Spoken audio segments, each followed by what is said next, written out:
Good afternoon of you. CFM syllabus की शुरुआत आज हम एक ऐसे टॉपिक से कर रहे हैं जो कि आसान होने के साथ साथ एक इंपॉर्टेंट टॉपिक भी है। टॉपिक का नाम आप देख ही रहे हैं, टॉपिक का नाम है मार्जिनल कॉस्टिंग। हमारे इंस्टीट्यूट ने मार्जिनल कॉस्टिंग को फाइनेंशियल मैनेजमेंट वाले पोर्शन में कवर किया है। फाइनेंशियल मैनेजमेंट हमारे सिलेबस का 40% हिस्सा है। पिछली क्लास जो हमारी इंट्रोडक्शन क्लास थी, हमने पूरे के पूरे सिलेबस को डिस्कस किया था। हमने देखा था कि कॉर्पोरेट अकाउंटिंग 60 मार्क्स की है और फाइनेंशियल मैनेजमेंट 40 मार्क्स का है, और इस टॉपिक को फाइनेंशियल मैनेजमेंट जो कि 40 मार्क्स कैरी करता है वहां पर कवर किया गया है। हालांकि मैंने आपको यह भी बताया था कि वैसे मार्जिनल कॉस्टिंग नाम का जो ये टॉपिक है, इसको एफएम के सिलेबस में नहीं होना चाहिए। ये एफएम का हिस्सा वैसे है नहीं। मार्जिनल कॉस्टिंग की सही जगह कौन सा सब्जेक्ट है? कॉस्ट अकाउंटिंग या फिर मैनेजमेंट अकाउंटिंग। आप में से जो बच्चे ग्रेजुएट्स हैं, आपने ग्रेजुएशन के दौरान कॉस्ट अकाउंटिंग या मैनेजमेंट अकाउंटिंग नाम के सब्जेक्ट में इस टॉपिक को पढ़ा भी होगा। हालांकि जैसे मैंने आपसे कहा था, मैंने आपसे वादा किया था कि मेरी आपसे कोई उम्मीदें नहीं है। इस टॉपिक को पढ़ाते वक्त मैं बिल्कुल ऐसे ही बात करूंगा कि आपको कुछ भी नहीं पता, बिल्कुल बेसिक लेवल से स्टार्ट करेंगे, ताकि हर एक बच्चा, चाहे वो कॉमर्स बैकग्राउंड का हो, नॉन कॉमर्स बैकग्राउंड का हो, इस टॉपिक को बहुत बढ़िया से समझ सके। अब जैसे कि मैंने आपसे बोला कि मार्जिनल कॉस्टिंग की वैसे सही जगह मैनेजमेंट अकाउंटिंग नाम का सब्जेक्ट है। ये जो मैनेजमेंट अकाउंटिंग सब्जेक्ट होता है ना, इसको डिजाइन किया गया है मैनेजमेंट के पॉइंट ऑफ व्यू से। अब सवाल ये उठता है कि ये मैनेजमेंट क्या होती है। देखिए, हर एक कंपनी को चलाने के लिए कुछ कर्ता धर्ता होते हैं, कुछ ऐसे लोग होते हैं जो कंपनी को मैनेज करते हैं, कंपनी को चलाते हैं। जब आप कंपनी लॉ पढ़ते हैं ग्रुप 1 में ही, तो वहां पर आप देखते हैं कि बोर्ड ऑफ डायरेक्टर्स बोलते हैं ऐसे लोगों को, मतलब जो कंपनी के बोर्ड ऑफ डायरेक्टर्स होते हैं, क्योंकि वो कंपनी को चलाते हैं, तो उनको मैं कलेक्टिवली बोल देता हूं कि ये कंपनी की मैनेजमेंट है। और कंपनी की इस मैनेजमेंट को, कंपनी को चलाने के लिए कई तरह के डिसीजंस लेने पड़ते हैं, और वो डिसीजंस में हेल्प करने के लिए मैनेजमेंट अकाउंटिंग नाम का सब्जेक्ट जो है वो बनाया गया। और ये टॉपिक मैंने आपसे क्या कहा, मैनेजमेंट अकाउंटिंग सब्जेक्ट का ही हिस्सा है। इसका मतलब मैं कह सकता हूं कि ये जो चैप्टर जो अब हम पढ़ने वाले हैं, मार्जिनल कॉस्टिंग, ये कंपनी के मैनेजमेंट को हेल्प करेगा कई तरह के डिसीजंस लेने में। मतलब जो कंपनी को चलाने वाले लोग हैं उनको मदद करेगा ये टॉपिक। अब सवाल ये उठता है कि किस तरह के डिसीजंस वो कंपनी की मैनेजमेंट लेगी और ये टॉपिक कैसे हेल्प करेगा। अब मैं कुछ एग्जांपल ले रहा हूं। मैं अभी इस टॉपिक की शुरुआत अभी करूंगा, मैं फिलहाल आपको बता रहा हूं कि इस टॉपिक में हम किस तरह के डिसीजंस लेने वाले हैं, ठीक है। अब एक एग्जांपल के तौर पर देखिए, जब भी कोई कंपनी नया बिजनेस कोई स्टार्ट करती है, तो नया बिजनेस जब कोई इंसान स्टार्ट करे तो उसके दिमाग में सबसे पहले यही होता है कि मैं कहीं नुकसान ना कर बैठूं, कम से कम उतनी तो कमाई कर लूं कि मेरे खर्चे निकल जाएं। मतलब जब भी कोई कंपनी या कोई इंसान नया बिजनेस स्टार्ट करता है तो उसके दिमाग में प्रॉफिटेबिलिटी नहीं होती। उसके दिमाग में सबसे पहला टारगेट होता है कि कम से कम इतनी कमाई कर लें कि मेरे सारे के सारे खर्चे निकल जाएं। ऐसा पॉइंट जहां पर हम सिर्फ खर्चे निकालने के लिए ही कमाई करने का सोच रहे हो, ऐसे पॉइंट को हम ब्रेक इवन पॉइंट बोलते हैं, नो प्रॉफिट नो लॉस की सिचुएशन बोलते हैं। तो इस चैप्टर में हम वो ब्रेक इवन पॉइंट कैसे कंप्यूट होता है इसको निकालना सीखेंगे। ब्रेक इवन पॉइंट भी कई तरह के होते हैं। कंपोजिट ब्रेक इवन पॉइंट, जिसको ओवरऑल ब्रेक इवन पॉइंट भी बोल देते हैं, एक नॉर्मल ब्रेक इवन पॉइंट भी होता है, एक कॉस्ट ब्रेक इवन पॉइंट होता है, ऐसे ही एक कैश ब्रेक इवन पॉइंट होता है। तो वो कई तरह के ब्रेक इवन पॉइंट जो है हम यहाँ पर उसको कंप्यूट करना सीखेंगे। ये एक डिसीजन हो गया कि ब्रेक इवन पॉइंट कैसे निकलता है। ऐसे ही मान लीजिए एक कंपनी है जो पास्ट में प्रॉफिट तो कमा रही है, पर जो कंपनी के शेयर होल्डर्स हैं वो खुश नहीं है। वो कहते हैं यार तुम बस इतना ही कमाते हो, तुम क्यों नहीं मार्केट शेयर कैप्चर करते, तुम क्यों कंपटीशन का शिकार हो जाते हो। तो कंपनी को लगता है कि हम अपनी प्रॉफिटेबिलिटी को बढ़ाएं। हम पास्ट में हर साल 2-2 करोड़ रुपए कमा रहे हैं, तो हमें लगता है कि यार अब अगले साल हमें 4 करोड़ या 5 करोड़ कमाने हैं। तो जो ये एक्स्ट्रा कमाना है, इसके लिए एक्स्ट्रा एफर्ट लगाना पड़ेगा, इसके लिए एक्स्ट्रा प्रोडक्ट बेचना पड़ेगा, एक्स्ट्रा सामान बेचना पड़ेगा। कितना एक्स्ट्रा सामान बेचे कि हम अपना डिजायर्ड प्रॉफिट कमा लें। वो डिजायर्ड प्रॉफिट के लिए कितना सेल करना पड़ेगा, ये हम इस चैप्टर में सीखेंगे वो कैसे निकलता है। ऐसे ही हर एक जो कंपनी जो मैन्युफैक्चरिंग के बिजनेस में होती है, अब मैन्युफैक्चरिंग के बिजनेस में प्रॉब्लम क्या होती है कि जो हम रॉ मटेरियल यूज करते हैं उसका प्राइस जो है ऊपर नीचे होता रहता है, जिसकी वजह से हमारा पूरा कॉस्टिंग बिगड़ जाता है। एग्जाम्पल के तौर पर जैसे मारुति है। अब आप जानते हैं मारुति जो है वो गाड़ियां बनाती है, कार बनाती है। अब मारुति जब कार बनाएगी तो कार बनाने के लिए स्टील चाहिए होता है, और स्टील एक ऐसा कमोडिटी है जिसका प्राइस जो है वो इंटरनेशनली बढ़ता घटता रहता है। अब मान लो इंटरनेशनल मार्केट में स्टील के दाम बढ़ रहे हैं। अब स्टील के दाम बढ़ेंगे तो बहुत ऑब्वियस ही बात है, मारुति जो है महंगा स्टील खरीदेगी। अब महंगा स्टील खरीदेगी तो गाड़ी भी महंगी बनेगी। अब ये जो हमारी कॉस्ट बढ़ गई, इस कॉस्ट के बढ़ने से क्या हम प्रॉफिटेबिलिटी घटा लें या इस बढ़ी हुई कॉस्ट को हम पास कर दें कस्टमर को, मतलब अपना सेलिंग प्राइस बढ़ा लें? हमें क्या करना चाहिए? हम अपनी प्रॉफिटेबिलिटी घटा लें या फिर अपना सेलिंग प्राइस बढ़ा लें? ये इस तरह के डिसीजन जो हमारे कॉस्ट को इंपैक्ट डालेंगे, उसका सेलिंग प्राइस पे क्या इंपैक्ट पड़ने वाला है, मतलब चेंज इन प्राइसेस, उसको हम इस चैप्टर में डिस्कस करने वाले हैं कि चेंज इन प्राइसेस का क्या इंपैक्ट पड़ेगा। ऐसे ही मान लीजिए एक छोटे से एग्जांपल लेता हूं। मान लो घर के पास आपके एक हलवाई है, वो हलवाई समोसे बना रहा है। अब समोसे बना रहा है तो समोसे बनाने के लिए आलू चाहिए, आलू महंगा हो रहा है, या उसमें जो मसाले वगैरह डल रहे हैं या जो भी उसमें इंग्रेडिएंट्स डल रहे हैं, मान लो उसमें से कोई एक रॉ मटेरियल महंगा हो गया, तो उसका इंपैक्ट मेरी कॉस्टिंग पे पड़ेगा। अब ये कॉस्टिंग के इंपैक्ट को मैं कैसे कंसीडर करूं, इससे रिलेटेड कैसे मैं डिसीजन लूं, वो इस चैप्टर का दायरा है। नहीं, ऐसे कई सारे एग्जांपल हो सकते हैं। एशियन पेंट बनाने के लिए ऑयल यूज करता है, तो ऑयल के दाम भी बढ़ते घटते रहते हैं। तो इसी तरह के ना कई सारे डिसीजंस हम इस चैप्टर में लेने वाले हैं। अब वो डिसीजंस लेने से पहले, मतलब इस टॉपिक को हम डिस्कस करें, उस डिसीजन मेकिंग को लेकर हम बातें करना शुरू करें, जैसे मैंने कहा पहले हमें ना कुछ बेसिक बातें करनी है, कुछ ऐसी बातें करनी है जो कि पहले आपका बेस रेडी करने के लिए जरूरी है। तो इस टॉपिक की शुरुआत अब हम एक बेसिक डिस्कशन से करने जा रहे हैं। मैं यहाँ पर कुछ बातें यहाँ पर लिखूंगा, फिर एक्सप्लेन करूंगा, साथ साथ आपको लिखने का वक्त दूंगा। आपको अपने नोट्स के साथ कोई कॉम्प्रोमाइज नहीं करना है। पिछली क्लास में नोट्स को लेकर, मतलब इंट्रोडक्शन वाली क्लास में मैंने नोट्स को लेकर भी बहुत सी बातें बोली हैं, तो ध्यान रखिएगा। रजिस्टर्स आपके एसेट हैं। अल्टीमेटली जब आप रिवीजन करेंगे, ये रजिस्टर्स आपको हेल्प करेंगे। मैं जितनी बातें लिखूं आपको प्रॉपर्ली मेरे साथ नोट करनी है, कहीं पर कोई भी कंजूसी नहीं करेंगे। कई बच्चे क्या होते हैं कि वो पूरी की पूरी वीडियो देख लेते हैं, आराम से सुनते रहते हैं और कहते हैं नोट कर लेंगे बाद में, और लास्ट में नोट्स का पूरा बेड़ा गर्क कर देते हैं। और नोट्स अच्छे नहीं बने होंगे ना, बाद में आपको फिर से एक्स्ट्रा टाइम लगेगा, फिर से ज्यादा टाइम लगेगा। इसलिए बेहतर है मेरे साथ साथ आप प्रॉपर अपना रजिस्टर बनाएं।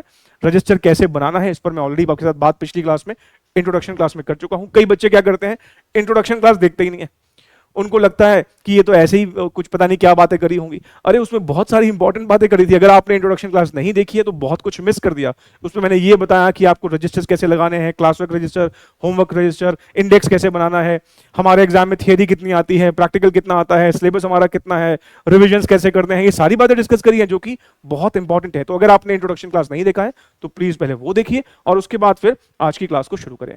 तो मैं अब आपको यहां पर पहले कुछ लिखवा रहा हूं और उसको लिखने के बाद फिर हम कुछ उसके ऊपर डिस्कशन शुरू करेंगे, और ऐसे ही मैं आपको बताता रहूंगा कि कैसे आपको नोटिंग करनी है। तो आइए, पॉइंट नंबर 1 लिखिएगा पहले आप। पहला पॉइंट लिखिएगा इनकम स्टेटमेंट। इस चैप्टर में ना हमें एक स्टेटमेंट कई बार बनानी होगी जिसको हम इनकम स्टेटमेंट बोलेंगे। अच्छा, कई बार ना बच्चे एक सवाल करते हैं कि सर इस चैप्टर का वेटेज क्या है। देखो, इस चैप्टर का weightage on an average 5 marks का जनरली रहता है। हालांकि ऐसे भी अटेम्प्ट गए हैं जब हमारे इंस्टीट्यूट ने इस टॉपिक से कोई क्वेश्चन नहीं भी पूछा है, लेकिन 5 मार्क्स का जनरली इसका एक एवरेज वेटेज रहता है। बड़ा ही सिंपल सा प्यारा सा क्वेश्चन आता है।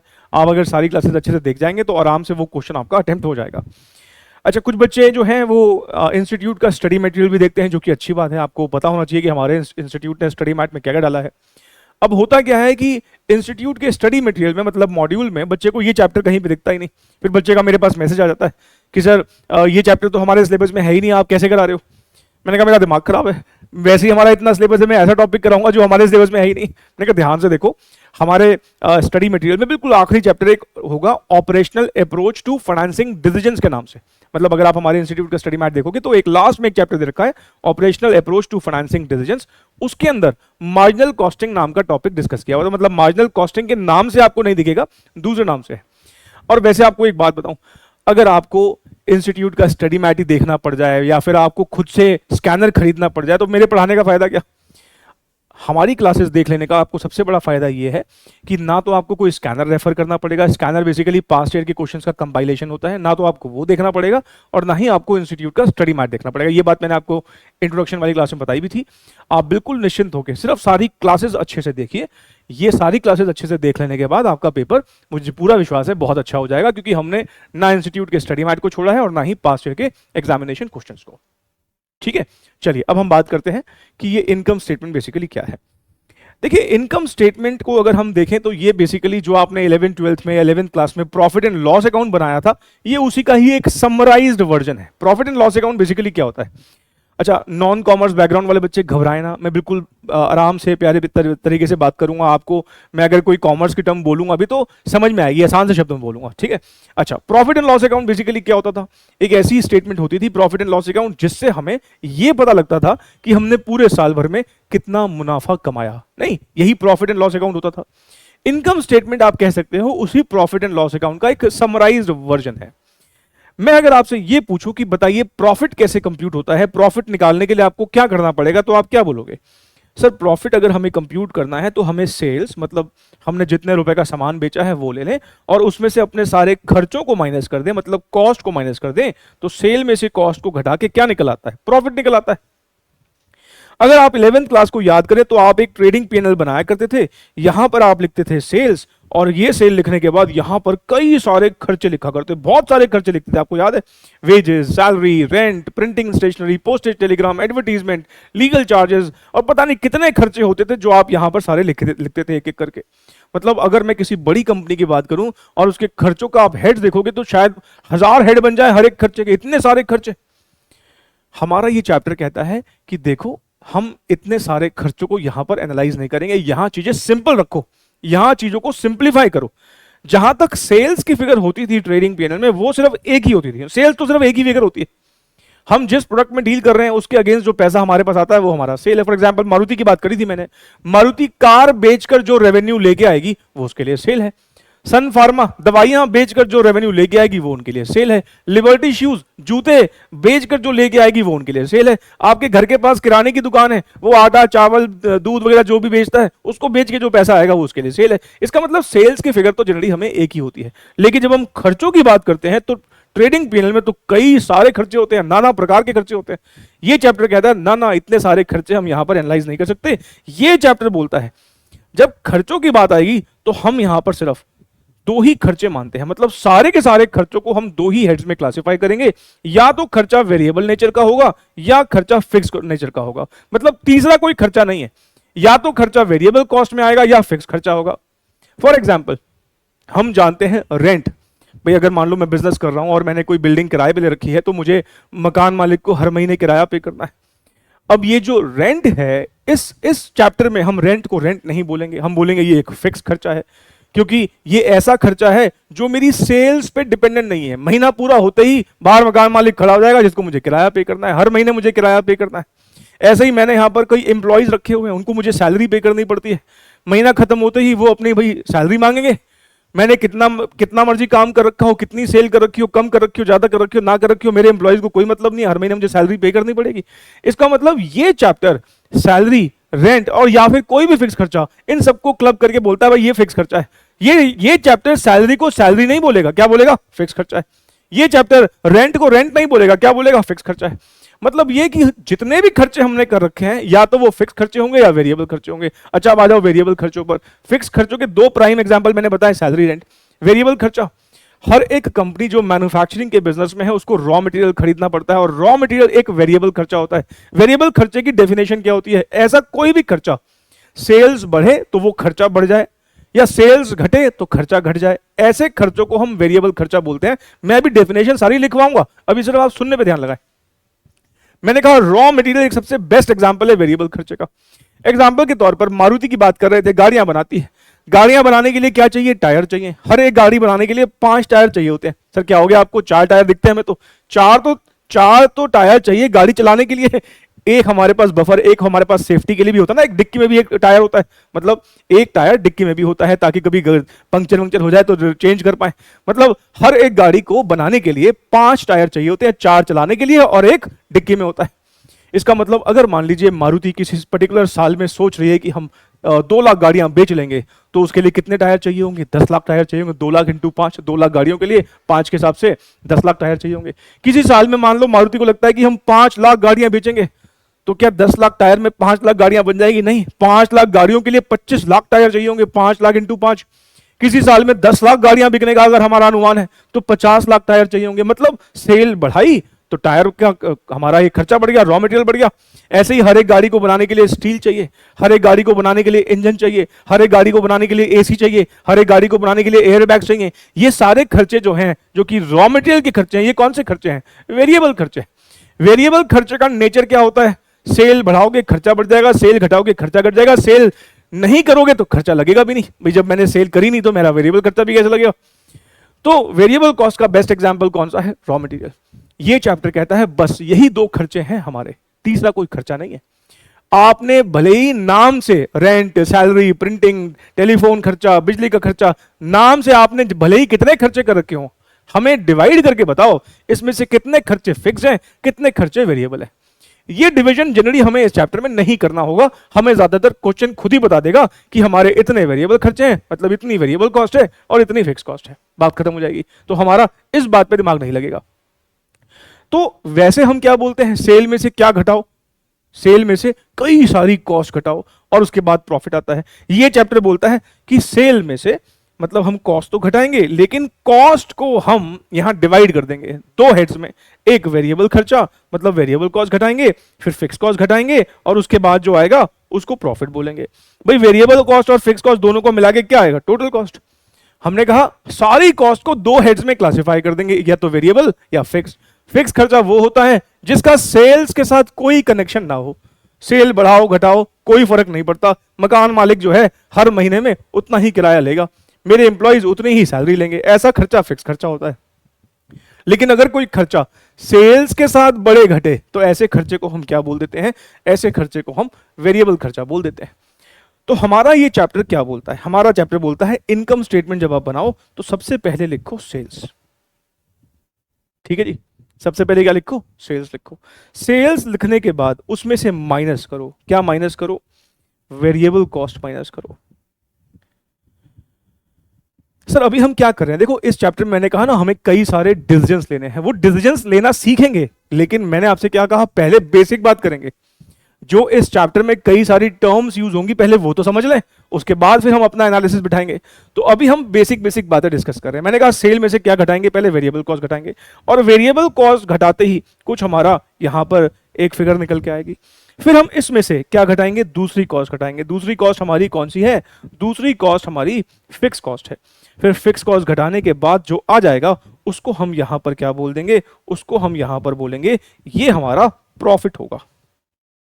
क्या होगा? प्रॉफिट होगा।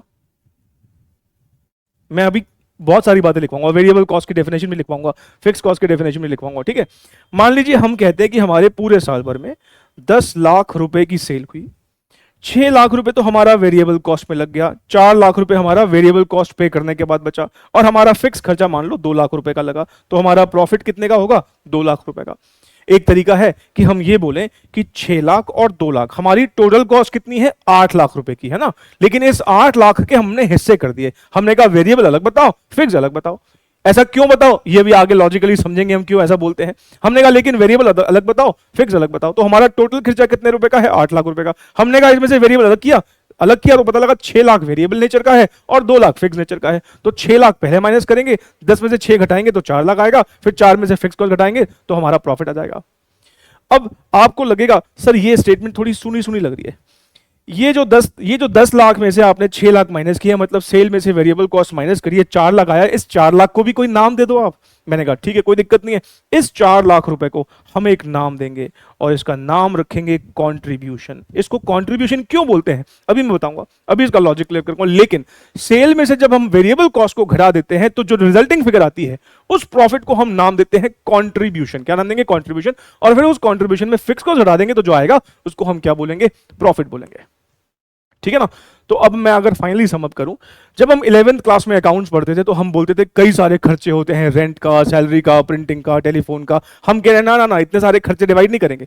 हमारे लिए बताओ कि प्रिंटिंग का खर्चा है तो तुम्हारे लिए कौन सा खर्चा है? वेरिएबल है, फिक्स है? हमें ऐसे बताओ कि ये वेरिएबल है कि फिक्स है। मतलब हमारे लिए 2 ही खर्चे हैं, या तो वेरिएबल या फिक्स। हम इतने सारे हेड्स नहीं पढ़ेंगे। जैसे कि सपोज मेरे सामने मान लो कई सारे स्टूडेंट्स अगर बैठे हो, मान लो मैं फेस टू फेस क्लास ले रहा हूं, बहुत सारे बच्चे बैठे हैं, तो जो बहुत सारे बच्चे हैं उन बच्चों को मैं कई तरीकों से क्लासिफाई कर सकता हूं। मैं ये भी बेस ले सकता हूं कि बताओ भाई जो सामने बच्चे बैठे हैं उसमें कितने बॉयज हैं कितने गर्ल्स हैं, ये भी एक क्लासिफिकेशन है। मैं ये भी पूछ सकता हूं कि बताओ आप जो बच्चे बैठे हैं बॉयज गर्ल्स, एक क्लासिफिकेशन हो गया। मैं ये भी कह सकता हूं कि इसमें से कितने ग्रेजुएट हैं, मतलब जो ग्रेजुएशन कर चुके हैं, और कितने अंडर ग्रेजुएट्स हैं जो भी ग्रेजुएशन कर रहे हैं, ये भी एक बेसिस हो सकता है क्लासिफिकेशन का। मैं ये भी क्लासिफाई कर सकता हूं कि कितने बच्चे दिल्ली के हैं कितने बच्चे दिल्ली के बाहर के हैं। नहीं तो मेरा यहां पर क्लासिफिकेशन करने का कई सारे तरीके हो सकते हैं। ऐसे ही जब हम फाइनेंशियल अकाउंटिंग पढ़ते हैं, जब हम अकाउंट्स पढ़ते हैं, तो वहां पर हम खर्चों को उसके नेचर के हिसाब से क्लासिफाई करते हैं। रेंट अलग, सैलरी अलग, वेजेस अलग, ऐसे ही ऑडिट फीस अलग, ऐसे ही प्रिंटिंग अलग, स्टेशनरी अलग, पोस्टेज टेलीग्राम अलग, नहीं पावर अलग। ऐसे ही हम उसको उसके बिहेवियर के हिसाब से भी क्लासिफाई कर सकते हैं। बिहेवियर मतलब कि सेल्स के साथ वो बढ़ता घटता है या सेल्स से उसका कोई लेना देना नहीं है, फिक्स रहता है। तो ऐसे खर्चों को हम वेरिएबल और फिक्स खर्चे करते हैं। मेरे ख्याल से इतनी बात आपको समझ में आई है। तो हमारी इनकम स्टेटमेंट में मैंने कहा सबसे पहले हम लेंगे सेल में से घटाएंगे पहले वेरिएबल कॉस्ट, फिर उसके बाद जो एक फिगर आएगी उसको कंट्रीब्यूशन बोलेंगे। कंट्रीब्यूशन को कंट्रीब्यूशन क्यों बोलते हैं इस पर मैं अभी लॉजिकली बात करूंगा। फिर कंट्रीब्यूशन में से हम फिक्स कॉस्ट को माइनस करेंगे और जो आएगा उसको हम फाइनली क्या बोलेंगे, प्रॉफिट बोलेंगे। अब जो आपकी फेयर नोटिंग है ना, वो ये जो हमने ब्लू कलर से लिखा है ये आपके फेयर नोट्स हैं, और जो मैंने ये ग्रीन कलर से समझाने के लिए लिखा है ये अगर आप नोट नहीं भी करते हैं तो चलेगा। मतलब इसको अगर नोट नहीं भी करोगे तो कोई दिक्कत वाली बात नहीं है, लेकिन आपके मेन नोट्स में ये इनकम स्टेटमेंट जो है ये आपका एक फेयर वर्किंग है। लेकिन मैं आपसे बोलूंगा, मान लो मैं समझाने के लिए कुछ लिख रहा हूं, अगर आप नोट कर लोगे तो क्या दिक्कत है, रिविजन के टाइम पे आपको ही हेल्प मिलने वाली है। अब आप क्या करने वाले हैं, इस इनकम स्टेटमेंट के नीचे अब मैं कुछ नोट्स लिख रहा हूं, वो नोट्स अब आप मेरे साथ लिखेंगे। सबसे पहला नोट आप लिखेंगे, वेरिएबल कॉस्ट को हम डिफाइन कर रहे हैं बेसिकली, तो इसके नीचे नोट्स लिखेंगे और नोट्स में हम नोट नंबर ए लिखेंगे। पहले लिखेगा variable costs are those costs which vary in direct proportion of number of units sold। इसका बेस्ट एग्जाम्पल है रॉ मटेरियल।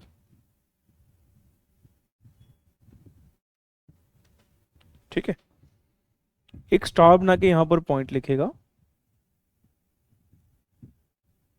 वेरिएबल कॉस्ट का ना एक नाम और भी होता है, variable cost is also known as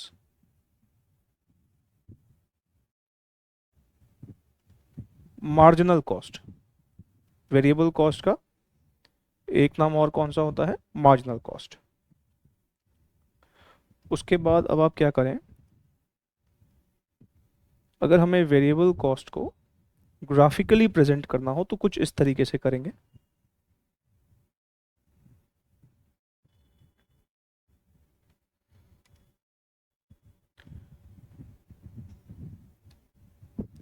x axis पे हम यहां पे रखेंगे यूनिट्स, और यहां पर हमने रखी कॉस्ट, और ये जो लाइन है ये कौन सी कॉस्ट की लाइन है, वेरिएबल कॉस्ट की लाइन है। ठीक है, यहां पे लिखिएगा 0। इतना नोट करो, फिर हम इसके ऊपर थोड़ा बात करें।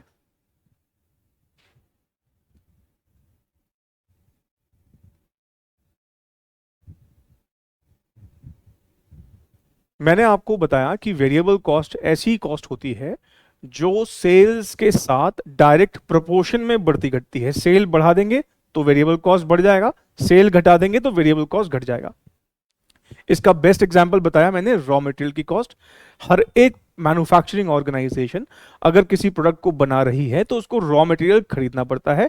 हमने देखा मारुति की केस में स्टील रॉ मटेरियल है, इंजन रॉ मटेरियल है, टायर्स रॉ मटेरियल है, उसमें प्लास्टिक लगता है वो भी रॉ मटेरियल है। ऐसे ही अगर मैं बात करूं फॉर एग्जांपल से किसी हलवाई की, हलवाई अगर समोसे बनाता है तो समोसे बनाने के लिए क्या चाहिए, आलू चाहिए, आलू मसाले चाहिए, तेल वगैरह चाहिए, वो उसके लिए रॉ मटेरियल, उसके लिए वेरिएबल कॉस्ट है। ज़्यादा समोसे तल के बनाएगा तो ज़्यादा आलू लाना पड़ेगा, कम बनाएगा तो कम लाना पड़ेगा।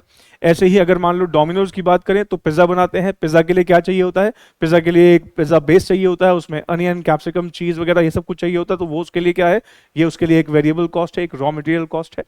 तो वेरिएबल कॉस्ट का बेस्ट एग्जांपल क्या है, रॉ मटेरियल की कॉस्ट। अब आप अगर देखें इसे ग्राफिकली, अगर आप देखें, अगर हम 0 यूनिट्स बना रहे हैं तो हमारी कॉस्ट भी 0 है, हमारी कॉस्ट भी 0 है। जैसे ही हमने यूनिट्स बढ़ाए, जैसे ही हमने यूनिट्स मान लो इतने बनाए तो हमारी कॉस्ट यहां तक चले गई।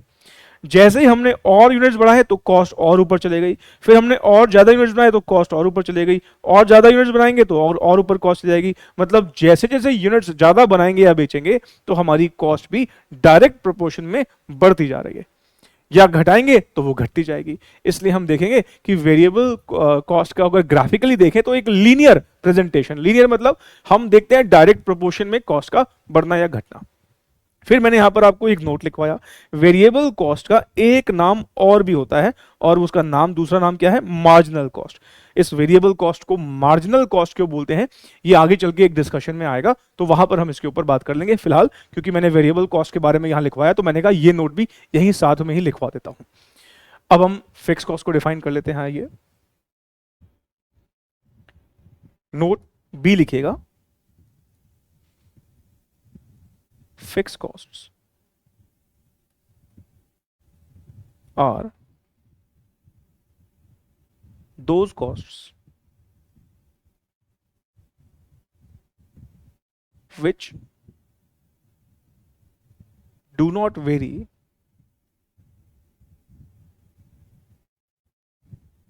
in proportion of units sold. In other words,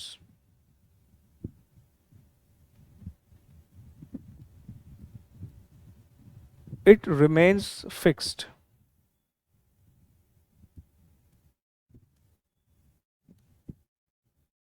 irrespective of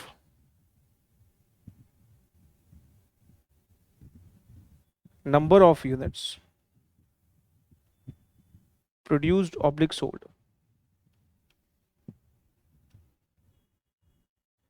इसके मैंने आपको 2 प्राइम एग्जाम्पल कौन से लिखवाए, मैंने कहा सैलरी एक एग्जाम्पल हो सकता है, रेंट एक एग्जाम्पल हो सकता है, और भी कई सारे खर्चे हो सकते हैं। इसको अगर हम ग्राफिकली प्रेजेंट करें, अगर हम, तो एक्स एक्सिस पर फिर से वही यूनिट्स, वाई एक्सिस पर कॉस्ट। अब क्योंकि फिक्स कॉस्ट जो है आपके यूनिट्स जितने मर्जी हों सेम रहती है। अगर मैं मान लो 0 यूनिट्स बनाऊंगा, मैंने यूनिट्स बनाए नहीं बेचा, कोई यूनिट नहीं बेचा मैं, लेकिन भाई बिल्डिंग तो किराए पे ले ली है, एम्प्लॉय भी रख लिए हैं, तुम्हारा यूनिट नहीं बिका, लेकिन भाई एम्प्लॉय तो कहेगा ना मैं तो भाई फिक्स सैलरी पे आपके यहाँ पर आया हूँ, मुझे तो सैलरी चाहिए। किराया, लैंडलॉर्ड क्या बोलेगा, भाई तुम्हें किराए पर दी है मैंने ये बिल्डिंग, किराया तो चाहिए, तुम काम करो ना करो तुम्हारी मर्जी है।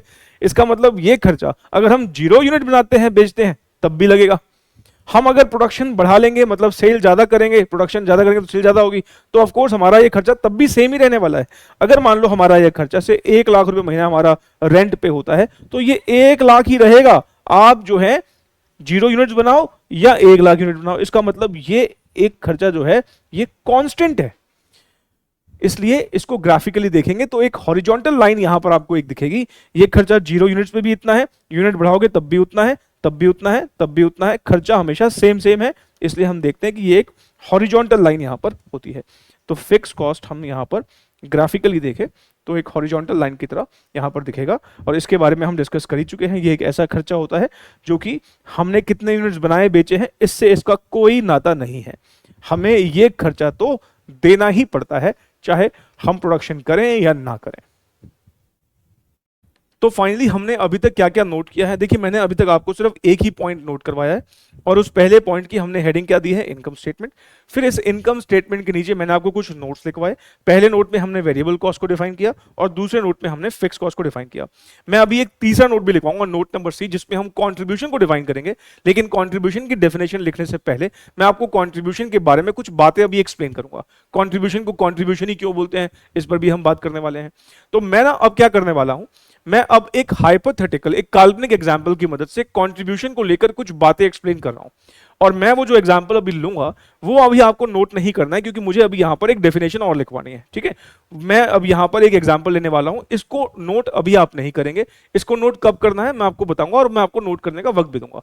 अभी सिर्फ मेरी बातों को बड़े ध्यान से सुनेंगे।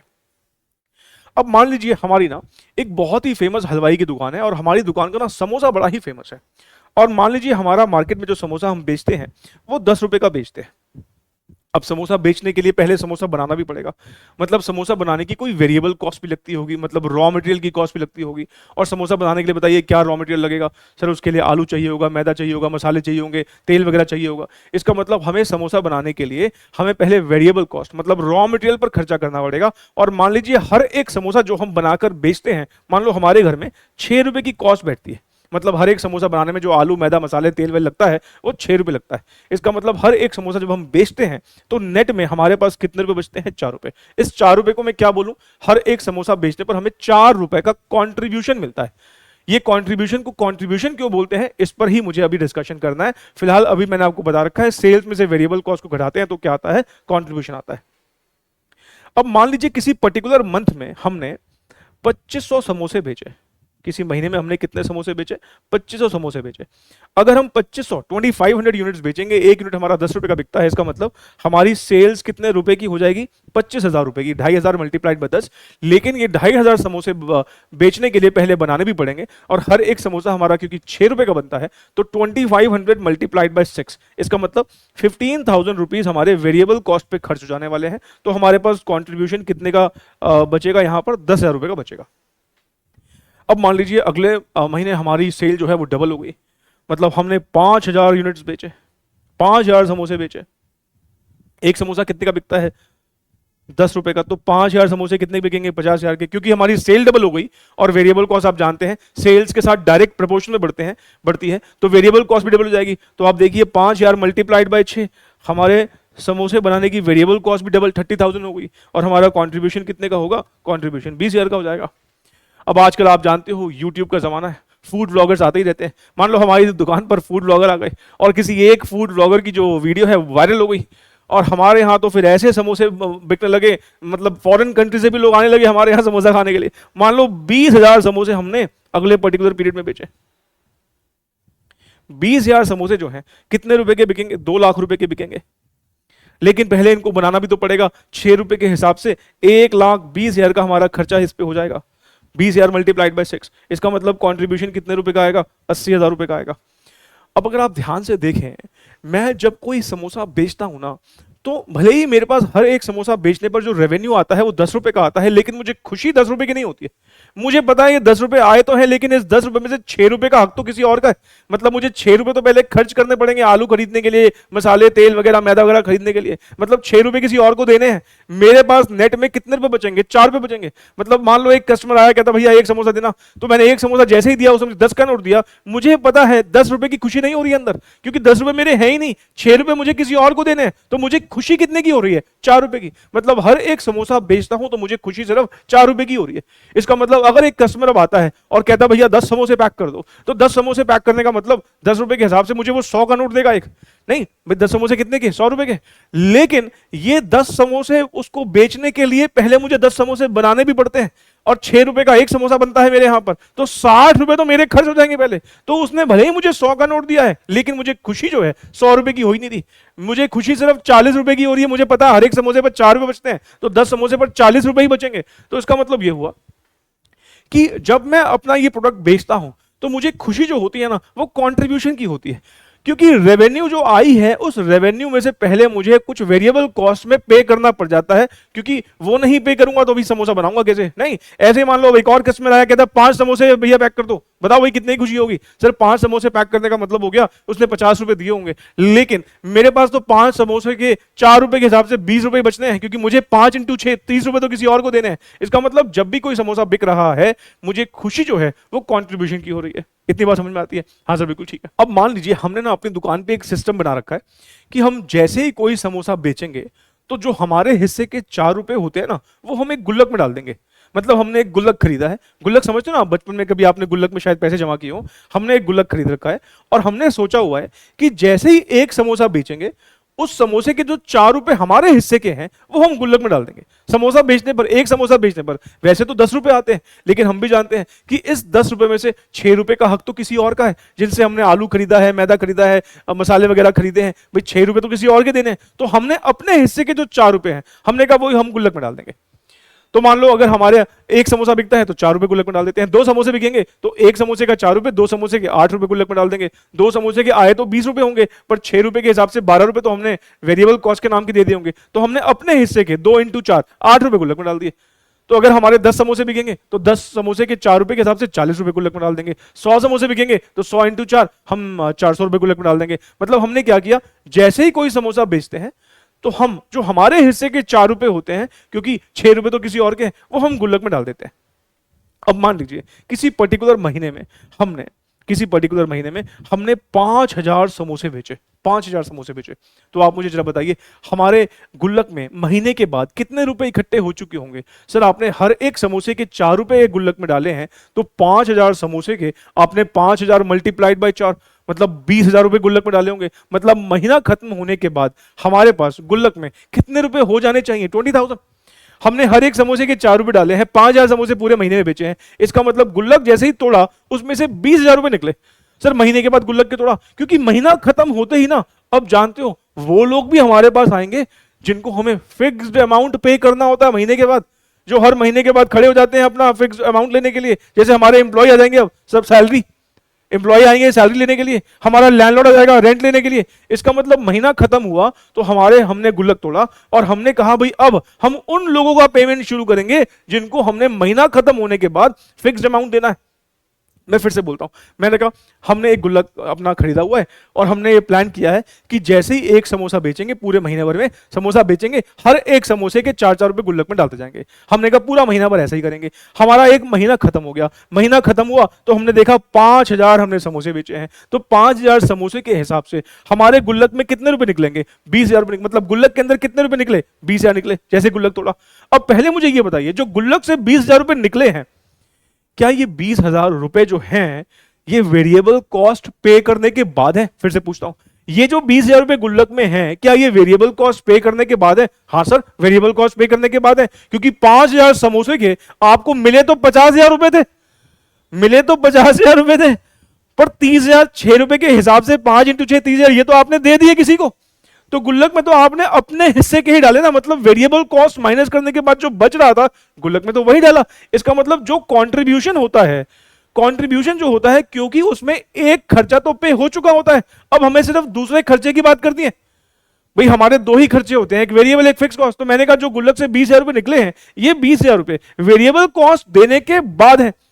अब महीना खत्म हो गया तो अब हमारी ऐसी कॉस्ट ड्यू हो गई जो फिक्स नेचर की है, तो अब हम उनको बुलाएंगे, हम कहेंगे अच्छा आओ एम्प्लॉइज आओ, उनको सैलरी पे करी, लैंडलॉर्ड आओ, उनको रेंट पे किया, और मान लीजिए हमने फिक्स कॉस्ट के नाम का 10,000 रुपये पे किया।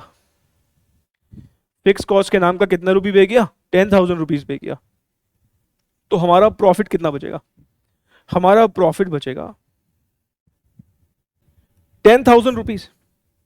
हमने बोला हर एक समोसा जब हम बेचते हैं तो उसके नाम के 4 रुपए हम गुल्लक में डाल देते हैं। अब इसी बात को मैं अगर इंग्लिश में बोलूं तो मैं क्या बोलूंगा?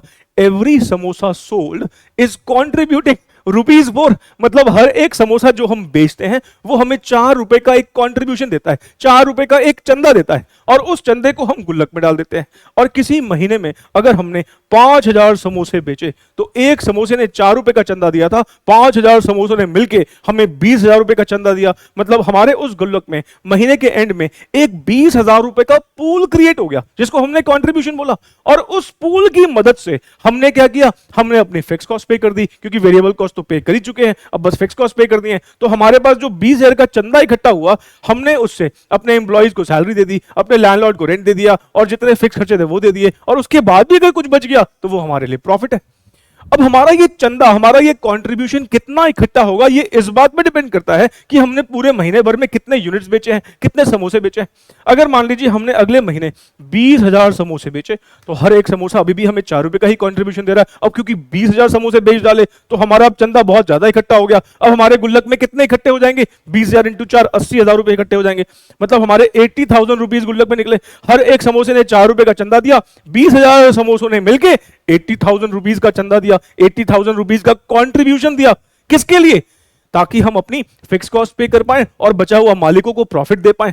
तो अब मुझे बताइए, अगर हमारे 80,000 भी इकट्ठे होंगे, अगर हमारे पास कंट्रीब्यूशन अगर 80 का होगा, तो क्या हमारी फिक्स कॉस्ट बदलेगी? क्या हमारी फिक्स कॉस्ट बढ़ेगी? नहीं। फिक्स कॉस्ट के लिए मैंने आपको क्या बताया, वो तो सेम ही रहती है। फिक्स कॉस्ट का सेल्स के साथ तो कोई कनेक्शन होता ही नहीं है।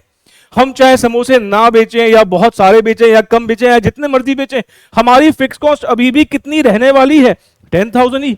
इसका मतलब अगर हम 20,000 समोसे भी बेचेंगे तो हमारी फिक्स कॉस्ट तो सेम ही रहेगी। 80,000 के कंट्रीब्यूशन में से हमने 10,000 की अपनी फिक्स कॉस्ट पे कर दी और रिमेनिंग हमारे पास कितना बच जाएगा? 70,000 रुपए का प्रॉफिट। और यही अगर हमने 2,500 समोसे बेचे होते तो हर एक समोसे ने तब भी 4 रुपए का ही कंट्रीब्यूशन दिया होता, हमारे पास 10,000 का कंट्रीब्यूशन आया था और हमारी फिक्स कॉस्ट भी 10,000 रुपए की थी। इसका मतलब इस केस में हमारा प्रॉफिट नहीं हुआ। जितना हमारे पास चंदा आया सारा का सारा ही फिक्स कॉस्ट में लग गया, सारा का सारा ही फिक्स कॉस्ट में खर्च हो गया। अब मैं अगर आपको कंट्रीब्यूशन की डेफिनेशन दूं तो मैं अब आपके सामने एक डेफिनेशन बोल रहा हूं, ध्यान से प्लीज सुनेगा। मैं बोल रहा हूं contribution is that portion of sales which remains after recovering variable cost। फिर से बोलता हूं, कंट्रीब्यूशन सेल का वो हिस्सा है जो बच गया वेरिएबल कॉस्ट पे करने के बाद। आप मुझे बताइए, ये जो 20,000 रुपए है या फिर 80,000 है या 10,000 है, फिलहाल मैं कहूं अगर ये 20,000 की बात करूं, क्या ये 20,000 50,000 में से ही बचा है? हाँ सर, 50,000 में से बचा है। भाई 50,000 जो हमारी सेल हुई थी उसी में से तो हमने 30 पे कर दिए और 20 बच गए। इसका मतलब मैं कह सकता हूं जो 20,000 रुपए का कंट्रीब्यूशन है, जो ये 20,000 रुपए का कंट्रीब्यूशन है, ये सेल्स का ही तो हिस्सा है, सेल्स में से ही तो बचा है। तो मैं क्या बोल रहा हूं, contribution is that portion of sale, ये सेल का ही वो हिस्सा है which remains after recovering variable cost, जो वेरिएबल कॉस्ट रिकवर करने के बाद बचा है, and is available towards fix cost and profit. और इसी 20,000 से हम क्या करने वाले हैं, इसी 20,000 से हम फिक्स कॉस्ट को पे करेंगे और फिर भी कुछ बच जाएगा तो वो हमारे लिए प्रॉफिट हो जाएगा। ठीक, तो एक बार मैं इंग्लिश में फिर से बोलूं पूरी डेफिनेशन को। कंट्रीब्यूशन क्या है? It is that portion of sales, ये सेल्स का ही वो हिस्सा है जो बच गया। कैसे बच गया? After charging variable cost. ये 80,000 क्या है? ये 2 लाख में से ही तो बचा है।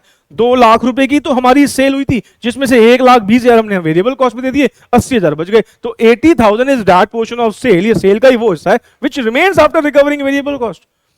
और जो ये कंट्रीब्यूशन है अब ये अवेलेबल हो गया है। किसके लिए अवेलेबल है? इसे हम फिक्स कॉस्ट पे कर देंगे और जो बच जाएगा उसको हम प्रॉफिट बोल देंगे।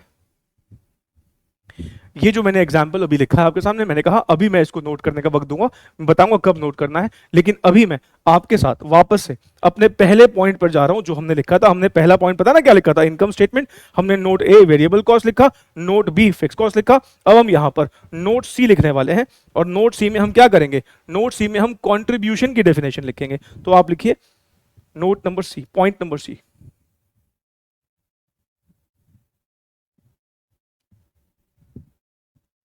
contribution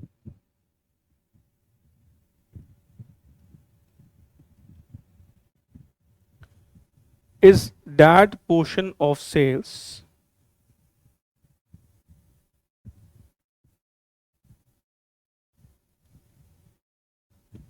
which remains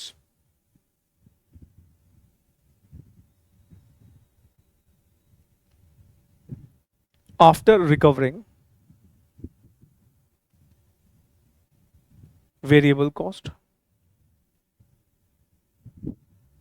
and is available। और ये कंट्रीब्यूशन अवेलेबल होता है किसके लिए? And is available towards fix cost. भाई फिक्स कॉस्ट पे कर दो और फिक्स कॉस्ट पे करने के बाद जो बच जाए वो हमारा प्रॉफिट होता है। And is available towards fix cost and profit. Contribution का एक नाम और भी होता है, कंट्रीब्यूशन को हम एक और नाम से भी जानते हैं। Contribution is also known as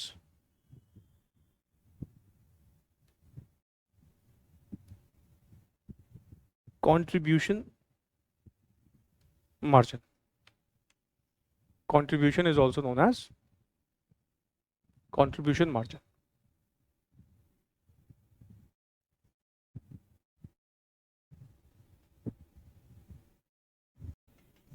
चलिए अब हम एक और छोटी सी बात कंक्लूड करते हैं। देखिए हमने अभी जो ये एग्जांपल लिया, अब आप इस एग्जाम्पल की मदद से ये समझ पा रहे हैं कि हमारी जो वेरिएबल कॉस्ट होती है वो प्रोडक्ट के साथ कनेक्टेड है। मतलब अगर हम प्रोडक्ट ज्यादा बनाएंगे तो वेरिएबल कॉस्ट ज्यादा लगेगी, कम बनाएंगे तो कम लगेगी। जब हमने 2500 समोसे बेचे तो 2500 समोसे के हिसाब से 15,000 रुपए कॉस्ट लग गई। हमने जब समोसे डबल कर दिए तो कॉस्ट डबल हो गई। हमने समोसे 4 गुना कर दिए, 5 के 20 कर दिए, तो हमारी कॉस्ट भी 4 गुना हो गई। इसका मतलब जो ये वेरिएबल कॉस्ट होती है ये प्रोडक्ट के साथ कनेक्टेड होती है। प्रोडक्ट का नंबर बढ़ा दोगे तो कॉस्ट बढ़ जाएगी, कम कर दोगे तो कम हो जाएगी। इसलिए वेरिएबल कॉस्ट को हम कई बार प्रोडक्ट कॉस्ट भी बोल देते हैं। इसका एक और नाम क्या है वेरिएबल कॉस्ट का? Product cost. और फिक्स कॉस्ट का प्रोडक्ट से कोई लेना देना नहीं है। आपने कितने समोसे बनाए फिक्स कॉस्ट को कोई मतलब ही नहीं है। फिक्स कॉस्ट का कनेक्शन प्रोडक्ट के साथ नहीं है, उसका कनेक्शन टाइम के साथ है। जैसे ही महीना पूरा हो जाता है एम्प्लॉय को सैलरी देनी पड़ती है, लैंडलॉर्ड को रेंट देना पड़ता है। इसलिए फिक्स कॉस्ट का एक नाम और भी कई बार हम लेते हैं, इसको कई बार कुछ लोग कुछ ऑथर बोल देते हैं, ये पीरियड कॉस्ट है। पीरियड मतलब ये समय खत्म होते ही, पीरियड बीत जाने पर ये कॉस्ट लग जाती है। तो वेरिएबल कॉस्ट का एक नाम और भी कौन सा होता है कई बार? प्रोडक्ट कॉस्ट, क्योंकि प्रोडक्ट का नंबर बढ़ाओगे तो वेरिएबल कॉस्ट बढ़ जाएगी, घटाओगे तो कम हो जाएगी। और फिक्स कॉस्ट का कनेक्शन क्योंकि टाइम के साथ होता है इसलिए इसका एक नाम और क्या होता है? Period cost. ठीक है, तो आइए जरा हम ये भी लिख लेते हैं। हमने जहां पर वेरिएबल कॉस्ट को डिफाइन किया था, आप देखिए कहीं पर जगह ढूंढिए, बनाइए जगह कहीं पर। Variable cost is also known as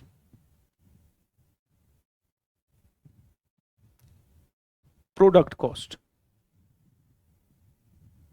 ठीक है, और ऐसे ही फिक्स कॉस्ट जहां पर आपने लिखा है वहां पर भी कहीं पे ऐसे जगह बनाइए। Fix cost is also known as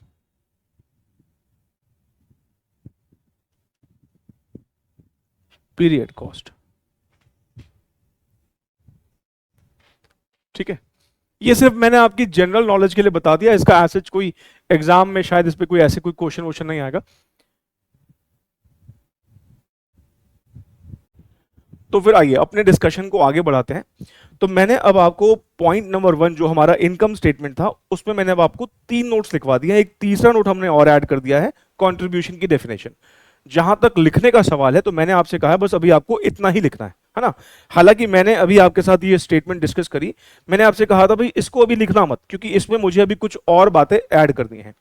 मैं ना अभी अपने डिस्कशन को आगे बढ़ाऊंगा, मैं कुछ और बातें आपके साथ डिस्कस करूंगा, और जब वो बातें डिस्कस हो जाएंगी फिर मैं वापस से इस स्टेटमेंट में आके कुछ और बातें इसमें ऐड कर दूंगा, और फिर आपको ये लिखना होगा। मतलब मैं आपको इसको लिखने का वक्त दूंगा, लेकिन पहले मैं इसको पूरा तो कर लूं, फिर ये हमारा पॉइंट नंबर 2 हो जाएगा। अभी पॉइंट नंबर 1 हमारा क्या लिखा? Income statement.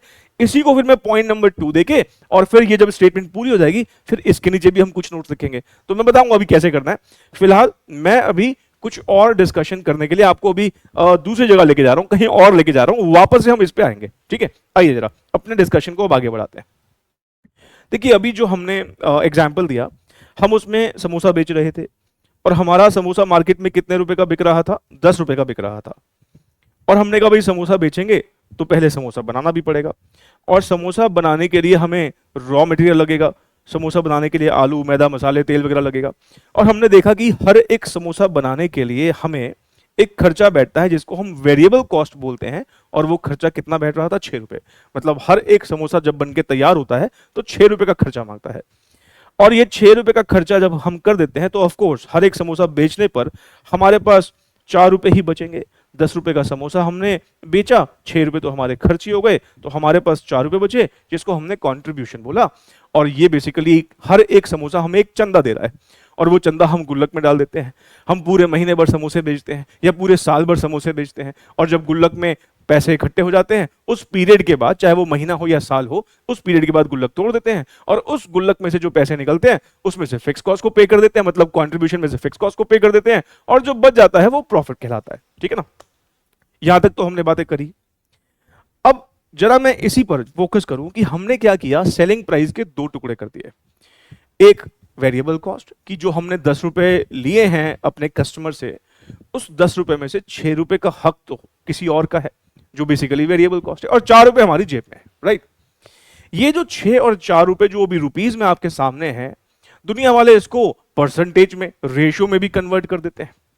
मान लीजिए मैं इस 6 रुपए को अगर एक परसेंटेज में कन्वर्ट करना चाहूं कि ये 6 रुपए जो है ये सेल का कितना परसेंट है, तो मैं कर सकता हूं क्या? हाँ सर बिल्कुल कर सकते हो। कैसे करेंगे? मुझे अगर इसको परसेंटेज में कन्वर्ट करना हो तो मैं कह सकता हूं कि 6/10, जो 6 रुपए है वो 10 रुपए का कितना परसेंट है, 6/10 मल्टीप्लाइड बाय 100, तो ये कितना आ जाएगा? ये आ जाएगा 60%। ये क्या आ जाएगा? 60%। और जैसे ही मैं 60% लिखता हूं तो दुनिया वाले इस 60% मतलब इस रेशो को एक नाम दे देते हैं, और वो नाम क्या देते हैं? नाम देते हैं वेरिएबल कॉस्ट रेशियो। क्या नाम देते हैं? Variable cost ratio. अब इसका क्या मतलब है?